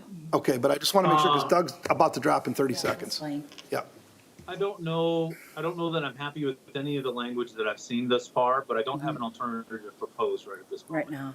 Well, and I've got an alternative, I haven't presented it yet, and that is to move the fence 5 feet in as a compromise and to work towards compliance, to work towards getting in compliance. And the next time, they've got to come into compliance. But anyway, So Lynn. But I think they had a question. Okay, so, I think the last thing I'll say is this is, something that impacts the entire city, but I think since it's Kevin's constituent, I would look for him to continue to lead this, and then I'll provide feedback along the way, but I Okay. don't know what direction I can give tonight, given my short time frame that I have to exit on, so. all right, thanks for joining us, Doug. Feel free to drop off. okay. Back to Renee. and Okay, so I Jessica just and want to Kevin. take the picture in the middle. This one on the right side, that's not conforming, right? Okay, what about the one on the left? That would be conforming. Okay, so the one here at top, the new-looking one, that's conforming? That would be conforming. And so is the one over here? Likely, it'd be close. Close. I'm guessing it's 10 foot, maybe not That's what I'm- 15. Oh, it's too high, okay. Okay, but And now that's this not white allowed. fence, not set back far enough. It's too, It is Yeah. probably not Set back set back far enough. far enough. oh. But we're not making them tear We're it just down. guessing. I have not gone out and measured anything. I agree, I think it's. It has, okay. And then the white fence, is that conforming? That would be conforming. Okay. so I think that I'm hearing two things from the council, and I agree with you all on our language on non-conforming. Greta and I've had this conversation in the office. It's terrible, and it needs to be updated. We were gonna do it with the new zoning code update because it's a part of that. I don't disagree with any of that. It's not great language to go hang my hat on. I can tell you that this area of the law is not as black and white as you'd want it. It is somewhat more gray. So then the next question is, do you want to just talk about fences? Do you want to, is it just for the fences that are legally non-conforming or existing? I think if we go with existing, it's going to be hard. Do you expect the city to do an inventory of the city and mark every property that has an existing 6-foot fence and where the location is for staff to manage that? So it sounds like there's two different paths. It seems like we're all on the same page with wanting new language that relates overall generally to non-conforming uses and structures, is what I'm gathering. And Russ, And then the fence question is separate from that. Russ, to your point, though, about the reason they did it, and I'll go back to the slide that Lynn had up under fence code. In 1999, the city went from 0 setback along the side and rear yard adjacent to a roadway for a 6-foot fence to 15-foot, assumed primarily for safety and aesthetic reasons. And that's assumed because there's nobody here that was involved in 1999 to say why they did it. There's no documentation to say why they did it. So again, we can't say that it was for safety and aesthetic reasons. Nobody knows. But again, I'm not saying that we change and say, and to me, when you change an ordinance, it should be anything brand new going out there. If you've got farmland that's being developed, that's the code they meet. But to me, if you've got something that's been there since the early to mid 80s, what's it hurting if it stays there now or if it gets rebuilt and stays there? What's the harm? Because of all the complication that happens, because if it doesn't conform, then we have to eliminate this and everybody. That's the everybody legal has to- non-conforming. Nope. Then Yes. if a guy goes to put a new fence up and and I'm told that somebody else, my neighbor, took down a fence and put it up right back where it was, and you didn't make him conform, and now I'm doing a new fence, and you're telling me I have to be back 15 feet. That's the difference. That's not fair. We go to court, we lose. No? Yeah. How would we? Yeah. No. Because No. it's different standards. We had something in You've place got to make legal him- non-conforming, and you've got it addressed in your code that if it is existing, it can be there. And they Kevin, already said they can I'd go love for on this- aerial I'd- photos. I'd love to have this guy put the fence back right in that spot. I'm not trying to not let this guy put the fence back. I'd love to have him put that fence there, but I'm trying to look at the entire city and the complication that it causes for what you're looking at doing. We're trying to get people into compliance at some point in time. I think we need to work to get the person into compliance and then get them there. Otherwise, we might as well get rid of this 15-foot and say everyone can put it right on the sidewalk. So go back to the picture of the three of them. I think it was right here, okay? No, yeah, actually, this doesn't have a good description. But if you drive down 50th Street, you'll see the variety of fences, and they're all. For sure. All on the I see it every property day. line. I see it every day. So what you're saying is that if the guy right here on this corner, the one closest to you in the middle, if his fence is just like the one on Crown, Flare, and 26th, we're going to make him move this back 15 feet. Then you got the next two that are on the property line. The next one to the south, he's got to move his back 15 feet. That's going to look stupider than having all of them along the same Okay, let me see lane. that, go back to, yeah. Exactly. Like, That look. looks stupid. This is, so really. Look at that. And it's not 15 feet. It's not good. But we allowed it. It's Okay. not great. Look at that. This person said, I'm going to conform. Do you want to get rid of non-conforming? That's the Well, question. now imagine going back and telling this guy that conformed, hey, these two got theirs done and they're going to leave it where it's at. Actually, he didn't conform because I guarantee that is not 15 feet. Well, Well, we have to it's try to pushed get back a people little in. bit. We Yes, have if to you're try to asking to get people rid of into non-conforming, yes, get rid of non-conforming. You can put a fence up on the property line because again, what does some it hurt people, if it's it's 4 going to foot be or 6 hard to foot? conform because there's trees on the other side. Right. This is why I'm saying. Oh, look at that. Go back to that. That's what I'm saying. Okay. That looks stupid. Yeah. All right, let's move on. We're going to wrap this up in the next 5 minutes. Oh, they put landscape, go back to that other one. Oh, they did a neat thing. They put landscaping. Yeah. Councilman Hudson. And that's you've got safer because something. I'm going to fall on rocks and bricks. Okay, go ahead. Kevin, I appreciate you bringing this to our attention. How often does this happen? Let's keep That's this. my This first is the question. first time, but Okay. I'm trying to fix it moving forward. Wow, look at the difference here. My goodness. The people that come in and ask for a 4 permit, feet. they're told they have to put it at the 15 feet to get the permit and get it approved. And if we change this in, if we change this in 1999, you're going to have a lot of fences coming up here soon, a 20-year period that are wood that are Gonna, going to be like this. yeah. So, go ahead. Oh, I was just gonna say, this is the reason why we put this on the agenda. I don't think it's a super easy answer in moving forward. Well, it's fair to say that if these fences were built this way in 1999 or 1998, that means we're at 16, 17, 18 years right now. I will say, I think it is significant that this hasn't. He's a history teacher. Not was a it? math teacher. Oh, 27, 28 years. Is that what we got? 25. Math's his history teacher indeed. But let's go back to the point. We'll save these comments and put them on 70. It's been a couple of decades. There we go. It strikes me that this hasn't come up a lot. And if it hasn't come up a lot, it doesn't seem like a major problem. Do you mean come up a lot where the Or this problem. Kevin's the first, says he's the first time it's ever happened to him. citizen has been frustrated that they have to move it, or Yeah, they just, that this I don't doesn't know. seem common. No, we get calls all the time about it. Okay. And we will tell people what code says. Oh, okay. So it is, So okay. often- Kevin's just heard about it one time, but you all hear it about it a lot more. We hear about it. But keep in mind, Greg, again, if somebody did not get a permit and they just did it, their fence would stay because we've never torn down anything. well, Which we don't know that You this never gentleman got a have. permit himself. for the fence, which is what Kevin's arguing legally established is an issue. Because we don't know that he got a permit himself, and he likely did not, otherwise we'd have it on file. We would have it on file. How far Not do our records go necessarily. back? 40 years Well, plus? But Kevin, anytime where there's a benefit of the doubt, you give it to the other person and not the city, except for and I'm especially in this just saying that case. I understand why there isn't any Like, documentation. there's no way we on could both ever have sides. known, but we do know. And that's that why I'm this guy- saying, if we this guy probably can did get say a from permit. this point forward, The Board of Adjustment can't do anything here?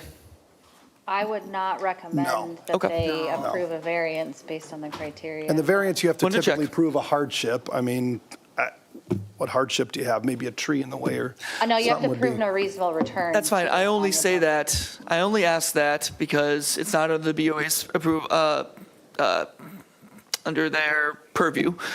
But it seems like if this is going to start happening more and more, we're either going to have to change the code, and that's going to have a lot of drawbacks to it, or we're going to have to come up with lots of exceptions, and that has a lot of drawbacks to it. And I'm open to changing the code, but that's why I just wanted to bring that up. Because if Or there, we leave it as is and we make people move it back to 15 feet. you do that. or just don't get a permit. Our person here, it looks like just that fence, my last question is the math, which is going to be rough, as we already know. It looks like that portion of the fence is not 50% of the fence, because if that fence goes to the backyard and all the way around, that fence is not 50%, right? But remember, that was destruction by, like a weather event or if like a car drove. Car or something. Exclusively. Yeah, So Should it exclusively be that? I don't know. I have a question. If this person would have just got up one day, hired somebody, Weekend warrior, we call them. and got it done in 48 hours, We what wouldn't be would here we today. have done? Depends if his neighbor calls me and says, how come he has a 6-foot fence and I was only allowed a 4-foot fence? No, Then let's what do just I say do? you didn't get the call. with a Let's say you didn't get a sledgehammer. call. Started getting I don't after have it. the staff to go Catastrophe. police. No. So he would have, Bullseye. so he made him, So, It would be handled in the same manner as Made a all mistake code by going. enforcement, Yeah. which would be reactive instead of proactive, which is how we You made a handle all of our mistake by code going, enforcement in West Des Moines. He tried to do it the right way, and got a permit, and was told he couldn't do it, because we've got to enforce, staff's got to enforce the laws on the books. The And laws he- on the books, they're legal. because he doesn't want Got to his, conform. he doesn't want it to, he doesn't want the setback. No. No. Actually, I don't know that he can do the setback because of his house. His house is not even legal Oh, from this I see. picture. What's the address of that, Kevin? Well, he 913 could, Kevin, 23rd. he would just have to attach the fence to his house. But I'm saying his house isn't even legal because that's not 15 foot off the Oh. property line. Oh, 913. So I guess he's got to cut off half his house. But So his side yard setback. we've got we've got at least 3 different, maybe 4 different things that have been proposed here. Staff's recommendation is that we've got to maintain we've got to get to conforming. Yeah. So anybody that comes in, we are going to basically say, you have to Conform. move that back. You have to conform, right? That's staff's recommendation, which then for the council, the ramifications of that mean that if there is that complaint where, we're basically here now, staff's going to have to make, or the council's going to have to make them, or staff can take that down. Somebody puts one up and it's not conforming, a neighbor complains, we're going to have to say, sorry, you got to take that down, move it 15 feet. Okay, that's just the reality of this. So that's staff, what staff's recommendation is. Kevin's recommending that basically, tell me your recommendation again. That if they're existing, they can be put back up in the same. Whether you had a permit, whether you can prove you had, whether we or they can prove they had a permit originally or not. That doesn't matter. Doesn't- He's saying it's up, and that's where it I was is. saying, Yes. Are we saying if it's up, That's if it was constructed prior to 2000? Yeah. 'cause If it's constructed prior to 2000, if you can prove that it's constructed prior to 2000, Which, right? like I said, aerial photos go a long way to be able to tell you whether or not there was a fence there. Yeah, that's That- true. And that's really. But what- aerial photos, if I had a 4-foot fence, Yeah, Well, that's why you're we not do going to that. have an aerial photograph that says I took it down and put up a 6-foot because if I got a 6-foot, But just saying whatever. existing, if you- Whatever it takes to make this thing happen, because again, I think we just need to let common sense prevail and the fact that we're trying to fix something that you're never going to fix because you've got the I weekend just want to make warriors. sure, so you're suggesting to allow the person to put up a new fence exactly the way it is now. Is that right? Yes, With not in the the- exact same position. Then the So then code- if another person puts up a fence, That and they does not call- even exist. okay, So you're saying they need to conform? Yes. Okay. But you're saying that the fence has to be, you have to prove that the fence was built before 2000, No, 1999. he's saying I don't just think because you're it going to be is. able to prove, I don't know. I'm just saying that if they've got a fence today, and if you want to put in there prior to 2000, okay, Well, it'd just be. that makes you feel better, okay. That's where the But- lawfully existing, lawfully established comes into play, because if they were put in before 1999 on the property line or within that 15 feet, then they would be lawfully established. If they were put in after 1999 within that 15 feet at a 6-foot high fence, they would not be lawfully established. And is the position that anybody who has an existing fence today, if it's legally there or not legally there, they should get to replace it? But I still go back to, and I want you all to think about this.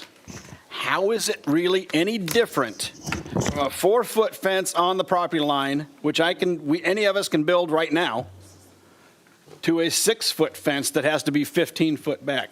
What is the difference other than it's 2 feet higher? It's good. How is that more aesthetically pleasing? That a 4-foot can be, You can put a 4-foot fence on the property line. I would argue You that just can't it's- do a 6-foot. Greta has a comment. What's the difference? I think the difference comes into play when there's a driveway and it's a site issue. If there's a little kid on a trike or a bike riding down the sidewalk, I'm not going to see him under a 4-foot fence, nor am I going to see him under a 6-foot fence. Jessica, one quick question. And then I'm done talking. That fence that we're talking about right here. All right, you're saying one board is I'm rough? saying the boards that are end of life that need ordinary maintenance. What about a post? Maybe one way to slice and dice this, and I'd like to talk to the building guys, is maybe when we say non-structural, it literally means anything that I don't come out and do an inspection on. When we get fence permits, we do inspections on the posts. So if you can replace your fence without us having to need to do a typical inspection, maybe that becomes okay to just replace it. That becomes that maintenance aspect. As soon as I have to be tripped out for inspections, it becomes a reconstruction, in which case then maybe it needs to be set back farther. So again, he can put up his fence on those premise. He can put up his fence and leave the existing fence posts. And he can come back in a week and replace the fence posts, and nobody's going to see it because it's on his side of the property behind a 6-foot fence, and nobody's going to know that he changed those posts out. Again, you're forcing them to do things basically illegally and against I think the intent here. the council also maybe needs to weigh in on whether you want the 15-foot at all. That's because what it comes down to. No, this is what it comes down to. Right, and I'm saying no. I don't know what that 15-foot gains. But if It it's comes okay down to for what the him, why council is it not wants for the okay for somebody community, and then else? whatever we decide, we have to stand by. I don't care if your mom comes in. I don't care if a disabled woman comes in that is beside herself and crying. If she does it wrong, against what the council asked, we're going to have to make her take it down and move it. So whatever the council wants for this community, whether it's on the lot line or 15 feet away or some compromise between that, we have to stand and enforce something. You have to stand by something. So what is that? And if we don't come up with something tonight, what it's going to default back to, at least direction for staff, is it's going to default back to this gentleman is not going to be able to do this fence. He's got to bring it into compliance. now, is this white fence non-conforming? Yes. Yeah. It's right on the line. And that's, again, what's it hurt? That one's a This- vision this triangle again is problem. vision- This is vision triangles. You're It's backing safety. up, you're We're not dealing with seeing- safety. You're not seeing So- somebody here. Safety and one's done- aesthetics. So, I'm ready to share my perspective. Yes. It's not going to answer a question, but Yeah, let's, I do like the 15-foot setback in some of these photos you've shared. Okay, you showed Bridgewood Boulevard there as compared to 50th Street. If you compared Bridgewood at the bottom, okay, and the view you've got there versus the middle photo and the fence on the right, I think the bottom looks much more attractive, okay? It's probably safer, okay? So that would be my preference. I'm also very sympathetic to this legal non-conforming use. So, is there a way, I like what Russ is saying. I don't know that, and maybe the only answer is a hardline answer, right? It's black and white. I don't know. Is there a way to encourage conformity here? Is there some way to help encourage somebody to bring their fence into compliance? And I'm talking specifically legal, existing, non-conforming, not somebody What do you mean that. by encourage? Like, I don't know. I don't know. Maybe, I mean, to me, the way to do this is right now we've got 15 feet, okay? It's safety and it's site triangle, but we don't know exactly, is 12 feet the right answer? Is 10 feet as far as safety goes, right? Or same with aesthetics. Would it look horrible if it was 10 feet off? Or how about if we took half of 15, 7.5 feet, and that was the new code, and if somebody came in angry that they had to move their fence 7.5 feet, we say, hey, it was 15. and it's. That's the compromise. We made a compromise in 2024 because of this, but now we have to stick to it. So it's 7.5, and it would have been 15. And someone that just did 15 is going to be like, yeah, right, I had to do 15, and now. it's Well, 7.5. at some point in time, you change the law, and somebody came in the year before and had to do something different. You always have the line somewhere. Otherwise, you'd never have any new laws or any new programs. And that's what I'm saying. To me, it's 7.5 feet. That's the compromise. It's split the Are difference. you going to do that for 4 foot as well? Hold on, so And the I'm fine with 15 doing feet that would for 4 apply? feet, too. Would it Yeah. apply here, Russ? You would allow somebody to reconstruct a fence and bring them out 7.5 feet closer to the Yes. street? Yep. I would not To me, support that. to me, that's the middle. To me, that's the middle position. I don't like To that. me, that's the middle position. If somebody wanted to do that, we got to figure out what is that minimum safety? Is it 4 feet? Is it 5 feet? Is it 10 feet? What is it? Somebody in 1999 or 2000 thought it was 15 feet. I'm not sure that's true. Somebody in 2000 thought that 15 feet was the best for aesthetics. The combination was 15 feet. I don't know that that's true. Are we going to make somebody take their fence down? If we leave this as is, then we have to go forward. We have to make this guy take his fence down and move it. And anybody else that puts up a fence and they put it up wrong, they spend all this money, we got to have the fence company come back and we got to move it 15 feet. If you guys want to do that, I'm fine with that, but then we have to, it's black and white. It's black and We white. probably need to do more education about letting people know, this summertime, you're gonna be building fences, check the fence ordinance. This is what it is. Do 3 or 4 public PSAs about it, so that people can know, because that's the problem. People always, they wanna blame us, because we have all these rules for all this long, and Right. like the tree stuff. Right. We have rules about what we're gonna pick up, but it was a storm, and Right. everybody acts like they didn't know nothing. And I can So tell you maybe that we should somebody do would some blame us, education. somebody would blame us that we move the fence 15 feet that never got a permit. They'd be angry at us. Not themselves for not getting a permit, us. But so I guess the question is, We have legal. Greg, what's your recommendation? What do you want, what's the, I'm comfortable keeping the code as is right now, but Okay. I also think that gentleman should be able to keep his fence, which completely collides with one another. So, all right, but I am overall. all right. I would But lean- what do you mean keep his fence? He has a fence. He's saying he wants to rebuild it. You said. Rebuild this fence. He's saying he should be able to rebuild his fence, but he also doesn't want to change the code. We could write that in the That's code where at contradictory. this Yep. exact moment we could rebuild the fence, but in Greg, you're regards to saying what- two things. I You're am. saying two things. You're all- saying you want the That's all. code, but yet let him rebuild and not be the code. You're doing two things. I don't think, He voted no before he voted yes. the very last thing. Fine, I will say it. For this gentleman right here, I do not believe that doing what Kevin, what you said he wants to do, to replace those and replace those posts right along the road, I don't consider that a substantial reconstruction that should conflict with city code. It does, I recognize that. However, when it comes to like Russ, what you're talking about, like should it be 15, should it be 7.5, I kind of like keeping it. So the language that I would probably have the most problem with is when it comes to the substantial, where is it? Here it is. A non-conforming building or a fence shall not be structurally altered or enlarged in any manner, except to bring, no, that, where is it? Repairs and non-structural alterations may be made. That's it for ordinary maintenance repairs.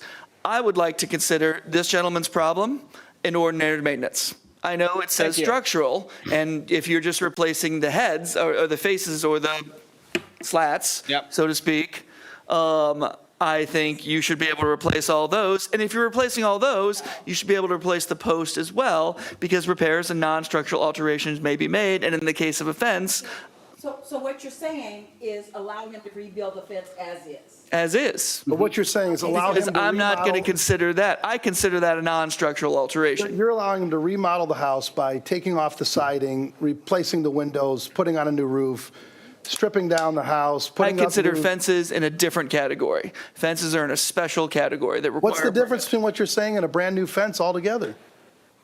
There is no difference. There is You no just difference. described And a he's brand-new got fence. he's got a fence there, and he'll have a fence there tomorrow. So what's the Oh, he difference?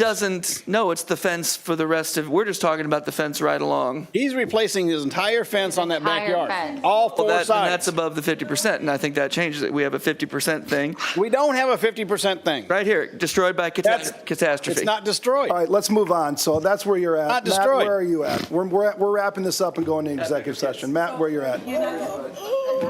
Where are you at?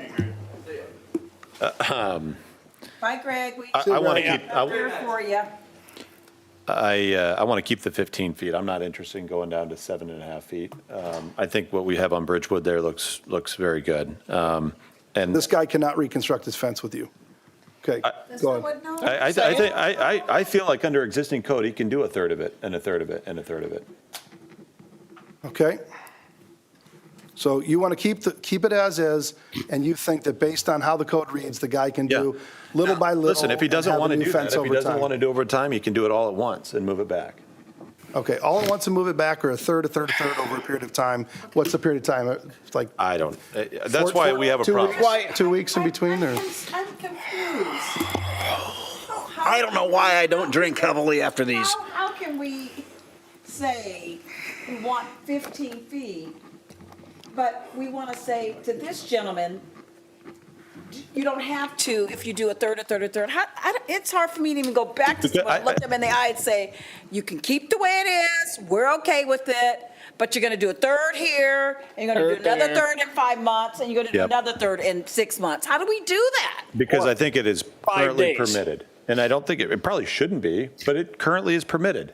We have an What's ordinance. permitted? In what- We have an ordinance that says you can do. It is not, it's allowed, not, don't use permitted, it's allowed. Allowed, I'm sorry. It is allowed. What's allowed? If you do less than 50%, Okay, no problem. okay. So if you do a third of it, and a third of it, and a third of it, you don't have a problem. I think it's ridiculous. I think it needs to be cleaned up. That's what I'm trying to do, Matt. That's what I'm trying to do. And if it's existing today, he can put a fence up in the exact same place. A, where Greta it has a says comment. where a non-conforming building or structure is damaged or destroyed by catastrophe or act of God, I think that limits the 50%. I would agree. Yeah. To it has, the An act of 50% only God or- applies to acts of God, Or damaged by acts of God. Except in conformance. Slowly over 20 years, Yeah. I would say that's not what's contemplated by the So definition of what act of you're God. thinking doesn't apply. It's got to be a derecho that knocks a storm down. Do we, let's go to the definition section. Do we define act of God? That's a good question. If not, mean, That's what, I would tell you weather is an act of God. that's what I'm trying to fix. The ambiguity of this is what I'm trying to fix. Normal wear and tear, I would argue, is not an act of God. And, Splitting hairs here. yeah. Here's what I'm going to say. We don't, Want it both ways. where are you at, Renee? I mean, here's the bottom line. We're going to end this discussion now. We are at current law. This guy's going to have to move his fence 15 feet back because none of us can come to any agreement. He can build a 4-foot on the property line. That he's going to have to abide by existing law. He can We don't build a have any 4-foot direction. fence on, a brand-new 4-foot fence on his property line. He has to be 4 foot until he gets 15 feet back, then he can be 6 foot, under current code. That's it. That's it. Actually, I believe he's got a permit that says he can put up the other three sides at 6 feet, clear up to the right-of-way. So what do we? The only thing he can't put up is the piece, the only thing, what I've been told is, the only thing he can't put up is that fence on Crown Flare. He's got a permit that says he can put up those other two sides. So that's not at 15 feet. But bottom line is, we tried to do something to think outside the box, to try to come up with some kind of a compromise, some sort of a creative way to allow this guy to do what he wants to do. We can't do it. We can't come to any consensus at all on direction to staff. Therefore, existing law, after further review, Renee, talk. it stands. Let Renee talk. It stands. Renee, this side that I have highlighted could be 4 feet. Technically, by the letter of the law, he would need to also do 15 foot back this way. Oops, 15 foot back where? Right here. From the lot line. Do you see my little drawing? My Anything, little box? Okay, so even the inside lot any line? fence within that first 15 feet, because that is the front yard, has to be, it should be constructed at 4 foot. But I've been told he's got a permit that says he can do those other two sides. Okay, so I'll remake the permit, Kevin. No, because don't you that's do not the that. point of this. So I mean. You do I that and can he'll file actually- suit.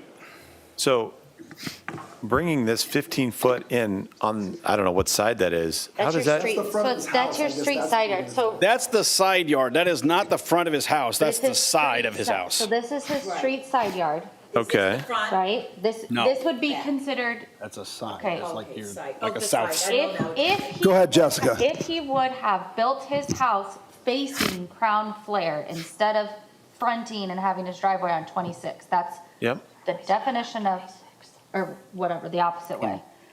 If he had his driveway coming off this way, this would be the front of his house. Oh, it is, it's right there? Yes. Oh, there it is. This is the front of his house. He then also has That's a side yard, right? His front door faces 26. Yes. His garage faces Yes. ground I have a floor. quick question. So the whole So side is if- a street When side we had yard. those storms, if his fence would have been affected by the storm, he could have rebuilt just like this, right? 50%. He could do 50%. 50% of it was. Because it damaged. was He not could of his rebuild own 50%. making. What 50%? Whatever 50% would be. If, What if the whole fence came down? then he could Then have he's gotta rebuilt conform. it because the destruction of his fence was not of his own making. He is choosing. That's the difference. He's trying to make his fence look There's two things we're better. trying to do. We're trying to be common sense. We're trying to be sympathetic and empathetic to our residents. And at the same time, we're having a difficult time upholding our own ordinance and taking a stance on something. We have to figure out what we're willing to stand on. That's the bottom line, period. Right now, we can't do that. And so this guy is going to have to abide by existing law. Whatever is written in code, that's what he has to abide by, because we could not, this failed. We can't even provide direction to you guys to move forward and take something to P and Z, which is where it has to go. So he's going to, unfortunately, with no consensus from the council, we're going to have to move forward under existing law, which means he has to move the fence 15 feet back. And if he wants to dispute this and get an attorney and claim that some of this is vague and whatever, he can do whatever he wants to do. But we're applying existing law because there's no consensus. We're adjourned. Boardroom. Boardroom.